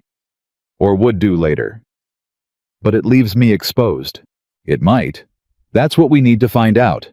Cooper can look at your deed filing and tell us whether the irregularity is in yours too, and if it is, whether it can be corrected before anyone tries to use it. She stood up. She went to the tin on the high shelf, not the whiskey tin, which she kept for genuine emergencies, but the document tin, the one she'd kept Robert's papers in since he died. She took it down and brought it to the table, and she opened it in front of Daniel, and she said, Look at all of it. Tell me what I'm working with. He looked at it carefully. He was not a lawyer, but he had dealt with enough property documentation in his working life to read the structure of it, and she sat across from him and watched his face. She had learned to read his face in 3 weeks, in the way you learn to read weather, not perfectly, not every nuance, but the broad patterns, the signs that meant clear, and the signs that meant trouble coming. He was reading for a long time. When he looked up, she already knew from his face that it was not good news. Your deed is signed and witnessed, he said. The witness signature is Harlan Voss. She had known it was coming, and it landed hard anyway. How bad? Cooper will know better than I can tell you. But if the notary registration is invalid, or if there's any question about the process, he stopped. Someone with resources and bad intentions could potentially challenge the original filing. The development concern, she said. The Cascade Valley Group. If they've been doing this systematically, Daniel said, if they've been using the same notary across multiple transfers, and now they're going back to clean up the documents they don't want challenged, your title could be on their list. She looked at her deed. Her land. The land she'd held through 3 winters alone. I need Cooper here, she said. I'll ride for the telegraph office in Granger's Hollow today, Daniel said. I can have a message to him by evening if the road has cleared enough. It hasn't, she said. It'll be rough, he agreed. I'll manage. You're not riding 11 miles on a rough road 3 days after a blizzard for Maggie. He was already standing. Yes, I am. She looked at him. He looked back. They had been having versions of this argument since the first morning, her saying he shouldn't push himself, him pushing himself anyway, and she had learned that there were times to win it and times to let it go. This was not a time to win it. He was right. They needed Cooper, and they needed him fast. Eat first, she said. Already planning to, he said. He ate. He dressed for the cold. She packed him food for the road without being asked, and he took it without argument, which she had come to understand was its own form of intimacy, the acceptance of care without the performance of not needing it.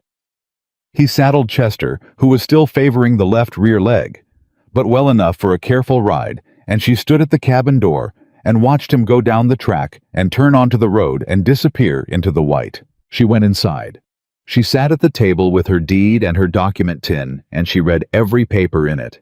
She read things she hadn't looked at since Robert filed them, since the early days when this homestead was a future rather than a survival. She made notes in her clean hand, precise and organized. She was a woman who had managed a homestead alone for 3 years, and she was not going to go into this without knowing every piece of ground she was standing on. By the time Daniel came back, which was past dark, half-frozen, and satisfied with himself in the way of a man who has done a hard thing and gotten it done right, she had a complete inventory of every document in the tin, organized by date and relevance, with her own questions written alongside each item. He came in, and she handed him coffee before he'd gotten his coat off, and he drank it standing there, still wearing it, and she said, "Did you reach him? Telegraph's working. Messages sent. Cooper will respond by tomorrow if he can." "Good," she said. "Sit down. I have questions." He sat. She put her notes on the table.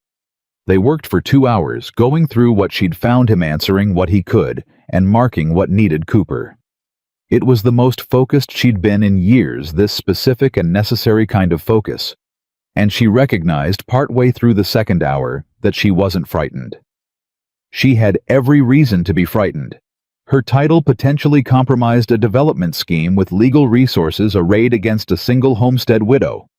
The possibility that everything she'd held together through 3 hard years could be challenged in a land office, and she was not frightened. She was angry, and angry was a better working condition. "You're not scared," he said, watching her. "I'm furious," she said. "It's more useful." He looked at her with that expression she'd learned to call his honest face, the one that didn't have any performance in it. "You're remarkable," he said. "I want you to know I see that." She looked down at her papers. "I'm practical," she said. "Remarkably practical," he said, and his mouth curved, and she looked back up, and they held that for a moment before she went back to her notes, because it was safer, and he let her, because he understood her well enough by now to know when to press and when to give her the safety. Cooper's response came the next morning, sent from Salem via the Granger's hollow telegraph, and delivered by a boy on a quick horse who earned himself a hot meal at Maggie's table for the trouble. She read it standing. Daniel stood beside her and read it over her shoulder, and neither of them spoke for a moment after. Cooper had confirmed it. The notary Harlan Voss had been operating under a registration that had lapsed in 1877, 2 years before Maggie's deed had been filed. He had not disclosed this. He had continued witnessing documents as if the registration were valid. In 2 neighboring counties, this had already been identified as the basis for fraudulent title challenges, and in both cases, the challenges had been brought by a legal firm in Portland with ties to a land development concern, the Cascade Valley Development Concern. Cooper's note ended with a single line that she read twice. "Get your deed to me in person. I can fix this, but I need the original document, and I need it before they file a challenge. Once they move, you're fighting uphill. Come now." "Salem," she said. "Yes," Daniel said. "That's 2 days' travel." "Yes." She looked at her deed. She looked at her homestead, at the repaired walls, and the re-hung door, and the window that no longer let in cold through a rotted sill.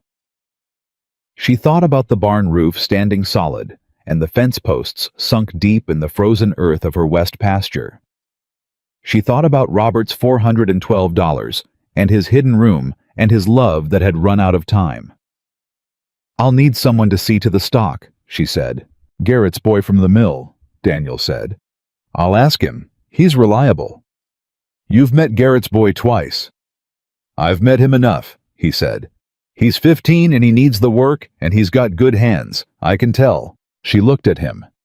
She had noticed this about him from early on, this particular skill, the ability to assess a person in a short meeting and be right about them. He had been right about Chester's leg needing rest. He had been right about the beam. He had been right about the posts needing to go deeper than she'd thought necessary. She wondered not for the first time what he'd assessed about her in the first days. What he'd seen in a woman dragging a stranger through her gate in the mud, who told him not to thank her yet. "All right," she said. "Garrett's boy. We leave tomorrow morning." She started to turn away. He said, "Maggie." She stopped. "When this is over," he said. "When Cooper has the deed and it's clean, and the title is recorded correctly, and there's nothing Aldrich or the Cascade Valley concern or anyone else can do about it." He paused. "I want to talk to you about something." She turned back. "What's something?" "Not now," he said. "After." "I don't want to say it while there's something else in the way." She looked at him for a long moment. His face was open in a way it wasn't always. The walls that she'd identified early on as present, as real, as matching her own in their function, if not their construction, those walls were down. He was standing in front of her without them. "All right," she said. "After." The ride to Salem was hard in the aftermath of the storm, the roads uncertain and the cold deep, and they made it in a day and 3/4 by pushing carefully and making good time on the better stretches. She had not left her homestead for anything beyond a supply run in 3 years. The distance felt larger than it was, and smaller than she'd feared, and having Daniel beside her on the wagon bench made both of those things true simultaneously. Cooper met them at his office early on the second morning. He was a small, precise man with a gray beard and the watchful eyes of someone who spent his days looking for things that didn't add up. He shook Maggie's hand with the grip of a man who'd decided something about her before she walked in, and what he'd decided was favorable. "Let me see it," he said. She handed him the deed. He read it with the particular stillness of a man reading something he'd already been thinking about for weeks, and then he looked up and said, "This is fixable. I want you to understand that clearly before anything else. This is fixable." She breathed. "Voss's lapsed registration is already on record," Cooper said. 3 weeks ago, the State Land Board issued a remediation order allowing original parties to refile affected documents with a valid witness at no penalty. You're within the window. He set the deed on his desk. "I'll have this re-witnessed, refiled, and recorded by end of business today. Your title will be clean, legally unassailable, and the Cascade Valley Development Concern will have no procedural ground to stand on." "And the Aldrich transfers," Daniel said. "Different situation," Cooper said. "Those transfers were from third parties who may have been coerced or deceived. That's a potential fraud case, not a remediation. I've already spoken to a colleague in the district attorney's office." He looked at Maggie. "If you're willing to provide a statement about the pressure tactics used against your property, the visits, the escalating offers, the pattern of approach, it corroborates the broader picture." "I'll give you a statement," she said immediately. Cooper nodded like he'd expected nothing less. "There's something else," he said. He looked at Daniel. "The man Aldrich has been working with in Portland. I've identified him." Daniel leaned forward slightly. "Who?" "His name is Preston Hale. He runs the Cascade Valley Concern."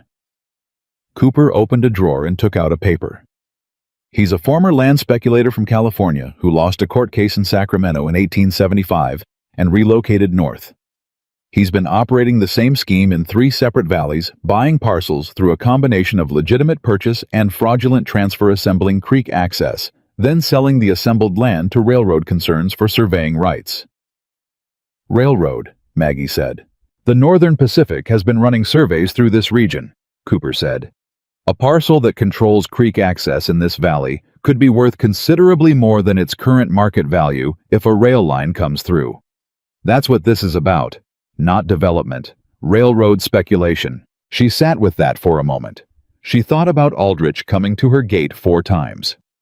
She thought about the careful, patient pressure of it, the escalating numbers, the pretending to be a neighbor, concerned about a struggling widow, while working a scheme worth orders of magnitude more than anything she'd ever handled. He would have gotten the land for a fraction of what it's worth, she said. Yes, Cooper said. That was the plan. She looked at Daniel.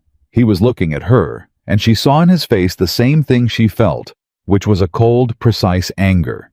And underneath it, something else, relief, or the structure of it. The beginning of the feeling that comes when a threat is being named and measured, rather than endured in ignorance. She gave her statement to Cooper that afternoon, sitting in his office with a cup of tea that she didn't drink because she was too focused going through every visit Aldrich had made to her property, every specific word she could recall, the dates she'd kept in her mind, because she was the kind of woman who kept dates. Cooper wrote it all down. He was very good at this. He asked precise questions, and he wrote down precise answers, and he built a document that she could see, even as she was generating it, was going to be more useful than anything Aldrich had counted on her being capable of producing. When they were done, it was late afternoon. Cooper shook her hand again, and this time there was something in it that hadn't been there before. Not just the favorable assessment she'd walked in with, but the look of a man who had seen people in difficult circumstances and could tell the ones who would come through. Your deed will be ready in the morning, he said. I'll have it registered before you leave Salem. Thank you, she said. For writing to Daniel. I wrote to Daniel, Cooper said with a small, careful look at both of them. Because I needed someone with good judgment and good hands and the kind of character that doesn't stay quiet about wrong things. He paused. I got more than I asked for, I think. She felt Daniel go still beside her. She kept her face level and thanked Cooper, and they went out into the Salem evening, which was cold and clear after the days of storm. And they walked back to the lodging house where they'd taken separate rooms.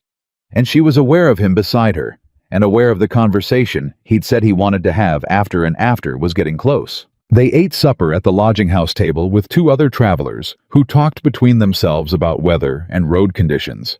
And she and Daniel were quiet together, the comfortable working quiet that she'd grown used to, and that felt now like its own language. After supper, he held the door for her, and she went through it, and they stood in the hall outside their rooms, and she turned to face him. It's after, she said. He looked at her. Something in him settled the way things settle when a man has been holding something carefully for a long time and is finally ready to put it down properly. I want to stay, he said. Not for the fence, not for the west pasture or the cabin floor or the root cellar stairs. He stopped. I want to stay because I came to this valley thinking I was going to help a woman keep her land, and I found instead. His voice was low and even and absolutely direct. I found the person I've been building toward my whole working life without knowing that was what I was building toward. She looked at him. That's a significant thing to say. Yes, he said. It is. You've known me 3 weeks. I know, he said. I know what I know in 3 weeks, and I know what I know in 3 weeks about you is more than I've known about most people in years. He held her gaze.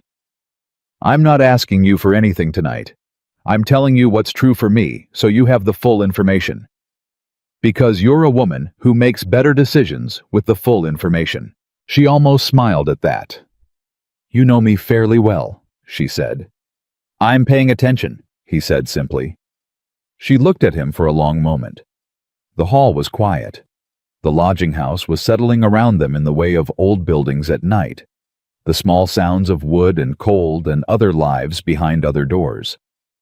I have a soft spot in my cabin floor that needs addressing, she said, and the root cellar stairs. I know, he said, and Chester needs someone who'll talk to him in the morning the way you do, or he gets difficult.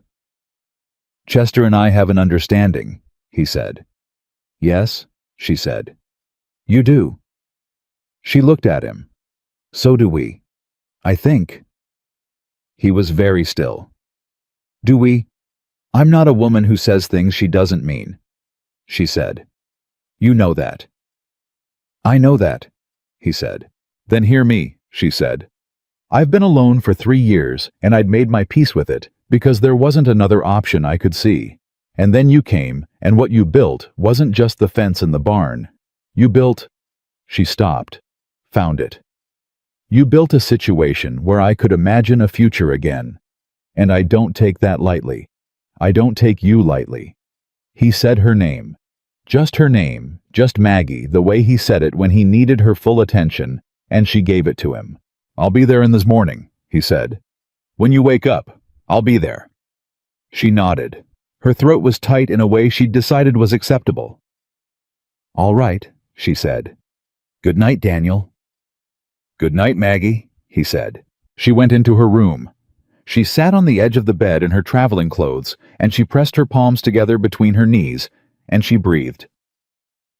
Outside the window, Salem was going about its quiet night business. Tomorrow morning, Cooper would hand her a clean, valid, legally unassailable deed to her land. The scheme that had been assembled around her property like a slow and patient trap would have no leverage point. The fence stood, the barn roof held, the beam was shored, and a man had just told her plainly and without decoration that she was what he'd been building toward. She sat in the quiet, and she let that be real. She stopped managing it. She stopped organizing it into practical language and useful categories, and let it be the large, warm, slightly terrifying thing it actually was. She had fed a stranger from her last pot of broth, and she had not known what she was doing. She had only known she couldn't leave a person dying in her mud, because that was not who she was, and had never been who she was, no matter how hard the world had tried to make her that way. She had not known what it would build into, but she could feel the shape of it now. She could feel it the way you felt a well-built structure, not by looking at it, but by putting your weight on it and finding it hold. She got up and hung her coat and set her boots by the door, and she went to sleep in a strange bed in Salem, Oregon, and for the first time in 3 years, she did not lie awake. Cooper handed her the deed at 8 o'clock in the morning. She had been awake since 5, sitting at the small table in her lodging room, with her notes spread out and her hands wrapped around a cup of coffee that had gone cold an hour before she noticed. When the knock came at her door, she was already dressed and ready, and when she opened it, Daniel was standing in the hall with his coat on and his hat in his hand, and he looked at her and said, "Ready. Been ready," she said. They walked to Cooper's office in the early cold, their breath coming in visible clouds, the Salem streets just beginning to fill with the morning's business. She did not take his arm. They walked close enough that their shoulders nearly touched, and that was enough, and they both seemed to understand it was enough. Cooper was already at his desk when they arrived. He stood when she came in, which she noticed and appreciated, and he held out the deed without preamble, because he was a man who understood that the preamble was not what she was there for. She took it.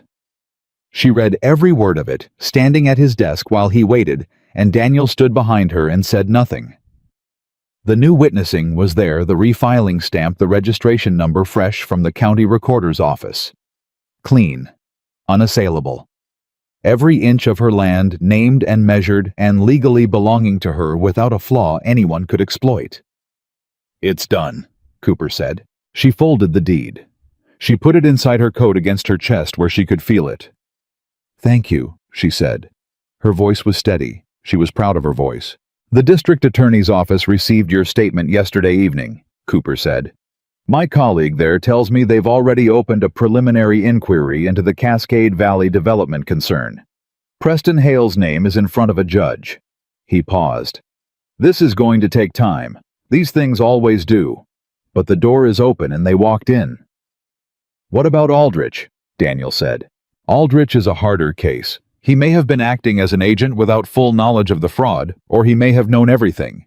The inquiry will determine that." Cooper looked at Maggie. "In the meantime, he has no legal basis to approach your property in any capacity related to land acquisition. If he does, you have standing to report it to the sheriff." "Noted," she said. "You should also know," Cooper said more quietly, "that the 3 families who sold parcels under potentially fraudulent conditions have been contacted. One of them, the Hendersons north of your line, has already retained counsel. If the transfers are unwound, the land reverts. Your neighbors to the north may get their land back, She thought of the Hendersons, whom she'd never met, who had apparently sold land they might not have wanted to sell to a concern that had no right to take it the way it took it. "Good," she said. "I hope they do." Cooper walked them to the door. At the threshold he shook Daniel's hand, and then he shook Maggie's, and he said, "I'm glad this is how it turned out." "So am I," she said. They were 2 blocks from his office when Daniel said, "How do you feel?" She thought about it honestly. "Like I've been carrying a weight for so long I forgot it was there," she said. "And someone just lifted it, and I don't quite know what to do with my own arms yet." He was quiet for a moment. Then he said, "You'll figure it out." "Yes," she said. "I will." They collected the wagon and Chester and the road north, and the drive back was different from the drive down in every way that mattered. She had left her homestead 2 days ago with a potentially compromised title and a scheme arrayed against her that she'd only half understood. She was going back with a clean deed inside her coat and the particular lightness of a person who has stopped waiting for the ground to give way. She was also going back with Daniel Hayes sitting beside her on the bench, and she understood now more clearly than she had in the lodging house hallway what that meant. She let herself understand it. She didn't push it into practical language or organize it into useful categories. She sat with it the way she'd sat with the clean deed, holding it close, feeling its weight, which was not a burden, but a presence. "My father built our house," Daniel said somewhere in the first hour of the road. "He built it before my mother agreed to marry him. He said he wasn't going to ask a woman to live in a promise. He was going to show her the thing itself." She looked at him. "And she married him. She did. She told me later it wasn't the house that decided her. It was the fact that he'd understood what she needed before she'd said it out loud." He kept his eyes on the road. She needed to know he paid attention. Maggie looked at the road ahead. "You pay attention," she said. "I try to," he said. "You do," she said. Not a consolation, a plain fact, the way she stated plain facts. He didn't say anything for a moment. Then, "I want to build something on your land." She turned to look at him fully. Chester plodded on. "What kind of something?" "A proper workshop," he said. "On the south side of the barn where the lean-to is now. The lean-to's too small, and it's not weather-tight. You know that you've been keeping Chester in it and losing half your tools to rust because of the damp. A real workshop with proper walls and a south-facing window for light and a wood stove so the glue doesn't freeze." He paused. "I've been thinking about the design." "How long have you been thinking about it?" He glanced at her. "About 2 weeks." "Before I asked you to stay," she said. "About 2 days before that," he said. She turned that over. He had been designing a workshop on her property in his head while she was still telling herself his presence was temporary, practical, bounded. She had been lying to herself, and he had been planning a wood stove. "The lumber would come from the mill," she said. "Yes, I have enough set aside. I have $412, she said, "minus what I've already spent. My land is clean, my barn is sound. I'll pay for the lumber." "We'll discuss the lumber," he said. "We'll agree on it," she said. "Maggie?" "Daniel."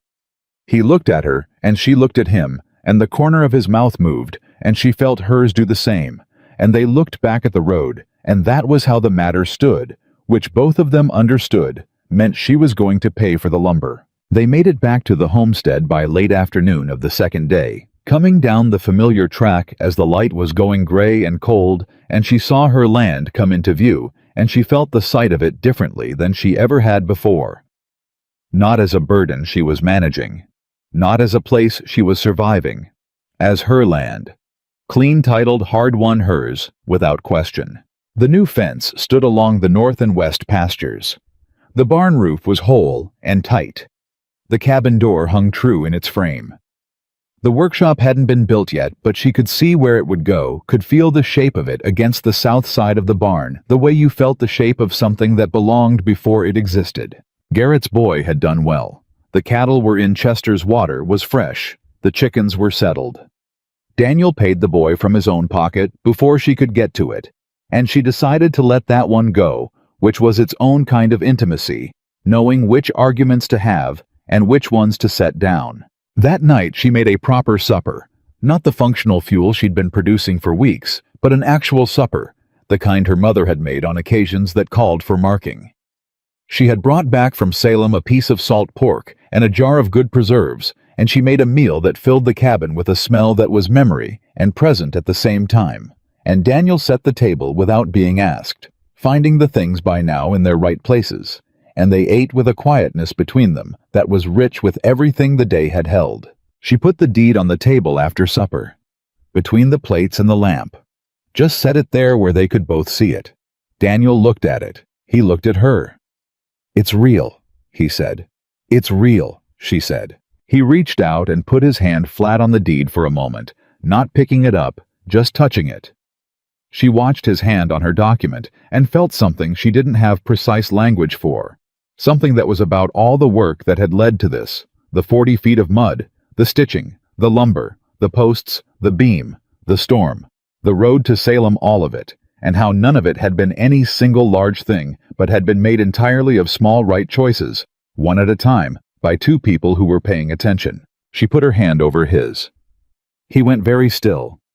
She was not a woman who did things she hadn't decided to do, and she had decided somewhere between Salem and home, somewhere on the cold road with Chester walking steady and Daniel beside her, that she was done managing the distance between what she felt and what she allowed herself to show. "You said you'd be there in the morning," she said. "Yes," he said. "You were." "Yes." "I noticed that," she said. He turned his hand over under hers, held it. His hand was the hand she'd first seen stretched in the mud at her gate, reaching for something, and she understood now that it had been reaching for this specific, solid human contact, the same as she had been reaching for it without knowing what she was reaching for, through 3 years of solitude and grit and stubborn daily endurance. "Maggie Carter," he said very quietly, "what are you telling me?" "I'm telling you," she said, "that the workshop is a good idea, and that Chester needs you in the mornings, and that the root cellar stairs still aren't fixed." She held his gaze. "And that I would like you to be here for all of it, not as a hired man, not as a debt being repaid, as—" She found it. "As the person who's here." He looked at her with his whole face open, all the walls down.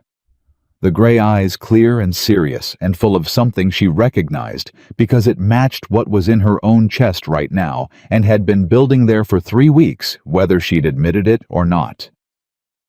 "Are you certain?" he said. "I'm the most certain person you've ever met," she said. He almost smiled.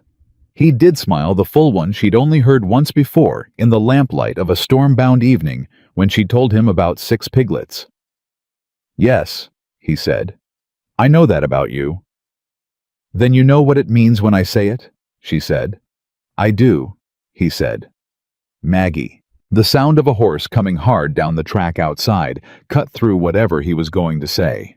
They both heard it at the same time, and she was on her feet before she'd made the decision to stand, her hand leaving his, her whole body shifting into the alert stance of a woman who had learned that hoofbeats in the dark were not usually good news. Daniel was at the window. "One rider," he said. "Moving fast." She took the lantern to the door and opened it. The rider pulled up at the gate, and in the swing of the lantern light, she recognized the horse before she recognized the man, a big gray that belonged to Jim Rourke, who ran the telegraph office in Granger's Hollow. "Mrs. Carter," Rourke called. He was breathing hard. "Message came in an hour ago. They said it was urgent, said to ride out tonight." She went to the gate and took the folded paper he held out. She opened it in the lantern light. Daniel had come out behind her and stood close, and she angled the paper so they could both read it. It was from Cooper. 3 lines. Hale filed a counter-challenge this afternoon before court closed. Claims prior interest in your parcel based on a private agreement with your late husband. Says he has a signed document. Hearing scheduled Friday. Come back if you can. She read it twice. The cold settled into her in a way that had nothing to do with the temperature. Robert and a private agreement.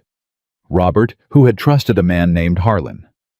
Robert, who had been bad with formal documents, who had depended on others to help him navigate legal language, who had died 11 months after hiding $400 in a secret room because he'd been trying to protect her and had run out of time. "Is it real?" Daniel said quietly. "I don't know," she said. Her voice was steady. She was furious that her voice was steady when the rest of her felt like she was standing on ice that had just cracked. "Robert met with people I didn't always know about. He was trying to handle things without worrying me. He thought that was—" She stopped. "I don't know what he signed." Rourke was waiting at the gate. She looked up at him. "When did you say the hearing is?" "Friday, ma'am. That's 3 days. 3 days to get back to Salem. 3 days to find out what her dead husband had or hadn't signed, and whether a man named Preston Hale had been laying groundwork longer than anyone knew, and whether all of it, the deed, the re-registration, the clean title she'd been carrying against her heart for 2 days, was about to become the floor of a fight instead of its resolution." She turned to Daniel. He was watching her with a steadiness she needed and was glad for. "We have to go back," she said. "Yes?" he said. "First thing morning." "Tonight," she said. He looked at the dark road. He looked at Chester, who was tired. He looked at her. "The road is bad in the dark after the storm, and Chester has been ridden hard. We leave at 4 in the morning. We'll make Salem by afternoon with good time." His voice was level. "Tonight you need to think about what Robert might have signed, and who he might have talked to, and I need to look at every piece of paper in your document tin again. We'll be more useful to Cooper with that work done than we would be arriving exhausted at midnight." She didn't like it. She stood in the cold and didn't like it, and looked at the road, and made herself be practical instead of reactive, which was the hardest thing she'd done in a week full of hard things. 4 o'clock, she said. 4 o'clock, he said. She thanked Rourke and sent him home, and they went inside, and she put the kettle on because her hands needed something to do, and Daniel took the document tin down from the shelf and put it on the table without asking, and they went back through everything, methodically looking now for a different thing, not title defects, but mentions of names of meetings of agreements Robert had been part of. She found it at midnight. It was a letter, not a legal document, tucked inside the back cover of the tin under a strip of oilcloth she'd always thought was just padding. Robert's handwriting, addressed to no one, dated 4 years before he died. A letter he had started and not finished, or started and decided not to send. She read it aloud to Daniel in a quiet voice. Robert had met with a man in Granger's Hollow who had approached him about a grazing rights agreement, the right to run cattle across the southern section of the Carter land, in exchange for $10 a year. Robert had thought it was reasonable. He had signed a paper. The man had produced a short paper, only 1 page, with language that Robert had read as a simple grazing agreement. The man's name in the letter was not Hale. It was Voss. Harlan Voss, the notary. Daniel said very carefully, a 1-page document with broad language about land use could be interpreted many ways by a skilled lawyer. He dressed it up as a grazing rights document, she said, and Robert signed it. Robert signed what he believed was a grazing rights document, Daniel said. That is not the same as Robert signing his land away, and the validity of anything Voss witnessed or drafted after his registration lapsed is exactly what's under question. She looked at the letter. Hale has had this in reserve, she said. He's been waiting. He let us file the deed correction, let us think we'd closed the door, and then he went to court with this the same afternoon. He wanted to see what we'd do, Daniel said. He wanted to know if you'd fight. He found out, she said. Yes, Daniel said. He did. She folded the letter carefully and put it with the deed. 2 documents now, both of them. Robert's legacy, one of them his love and one of them his mistake, and both of them hers to carry forward. Get some sleep, Daniel said. 2 hours is better than none. Can you sleep? She said. No, he said honestly. But I'll rest.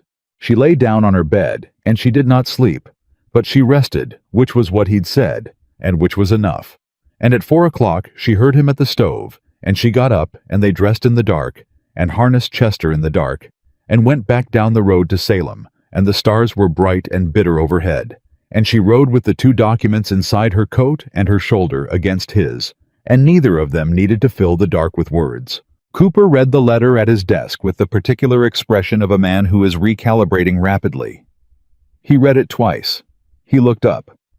"Voss drafted this," he said. "Robert named him in the letter," Maggie said. He didn't know the name Hale at that point. "Hale uses intermediaries," Cooper said. "He would have sent Voss to make the approach. Cleaner, more distance." He set the letter down. "Here is what this means. A document drafted by Harlan Voss, witnessed by Harlan Voss, under a registration that had already lapsed at the time of drafting, is not a valid legal instrument. The same argument that corrected your deed destroys this." She stared at him. "It's the same flaw." "The same flaw," Cooper said. "Hale has handed us the weapon to defeat his own claim. He either doesn't know about the remediation order that exposed Voss's lapsed registration, or he's been working from old information." Cooper was already writing. "I need to file a response before the hearing. This response is going to end it." Daniel leaned forward. "You're certain?" "A contract drafted and witnessed by an unlicensed notary has no legal standing in this state," Cooper said. "Period. It cannot be enforced. It cannot be used as the basis for a prior interest claim.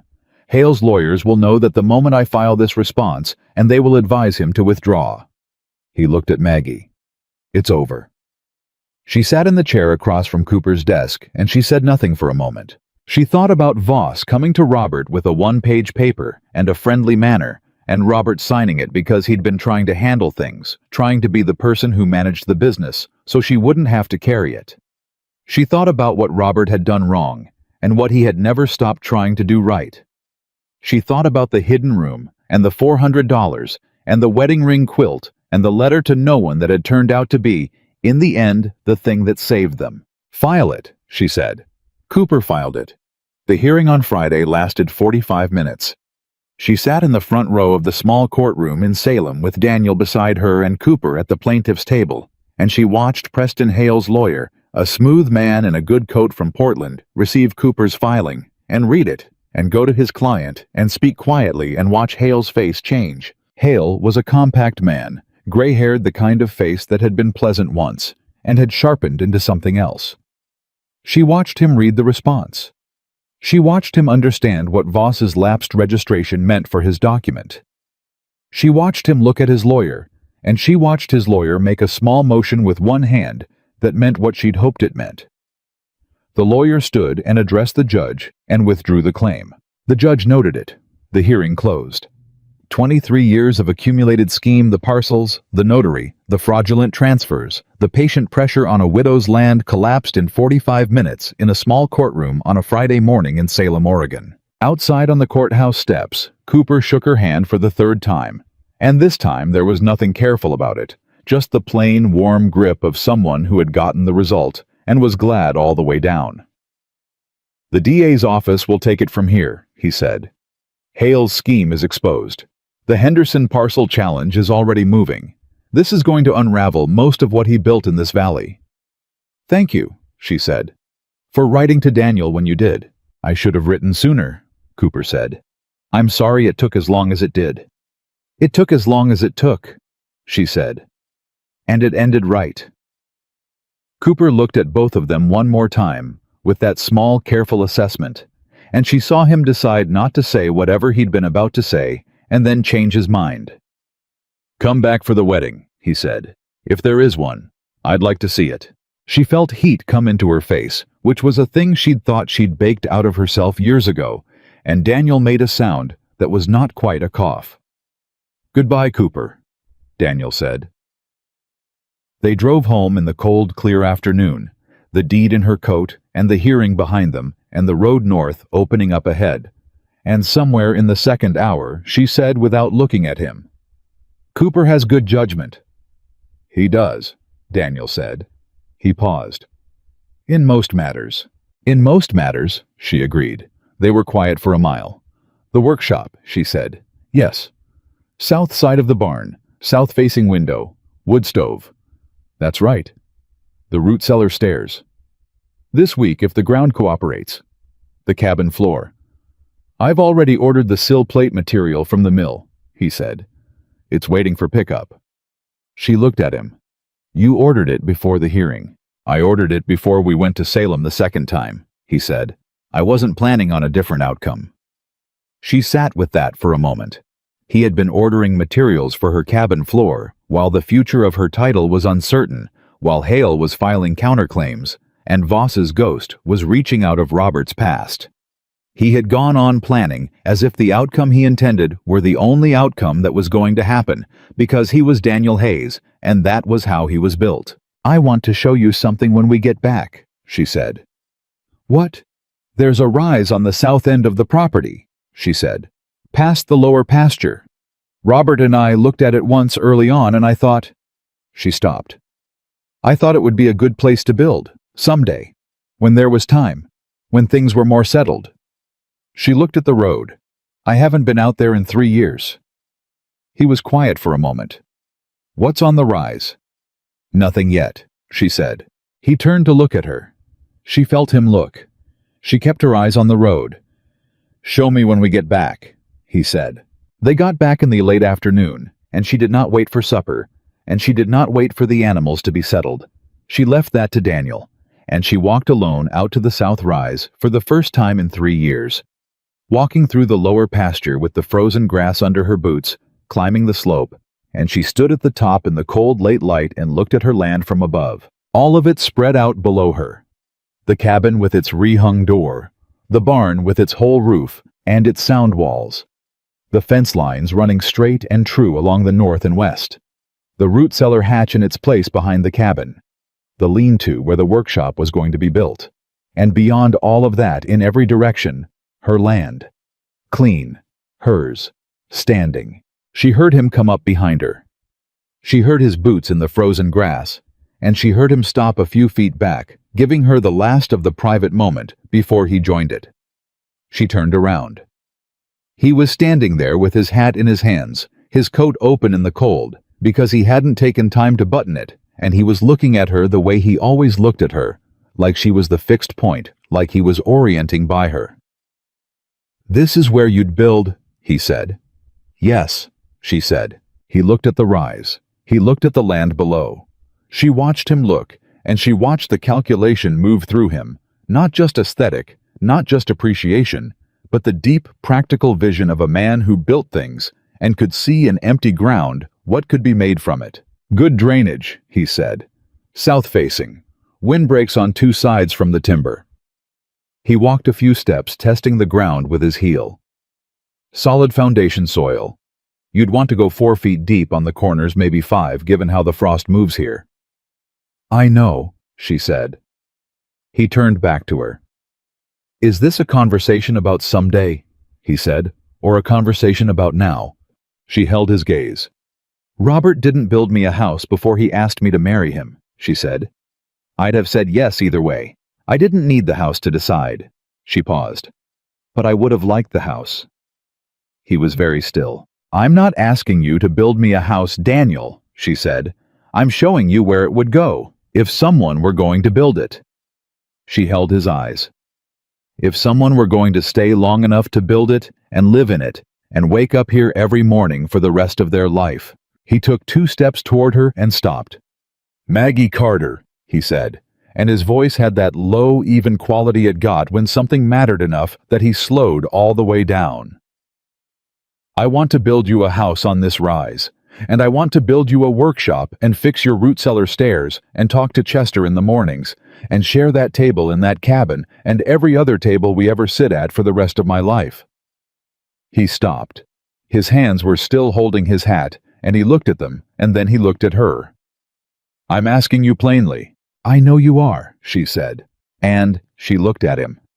She looked at this man who had come to her valley in the mud with a fever and a carpenter's pencil and a purpose, who had fixed everything broken that she'd been managing alone, who had lied to her once by omission, and told her the truth about it, and asked her to decide what that was worth, who had held her hand on her own deed, and ordered sill plate material before the outcome was certain, because he was not building toward a maybe. She looked at him, and she did not manage what she felt, and she did not organize it into practical language, and she did not hedge it with conditions or protect herself from the size of it.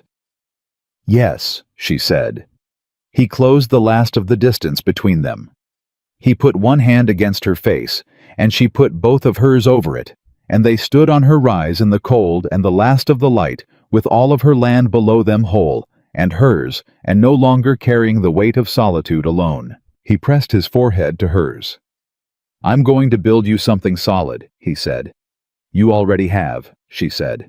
The sun went down behind the timber, and the stars came in one by one, and the land below them settled into the quiet of a winter evening in Oregon, and neither of them moved for a long time.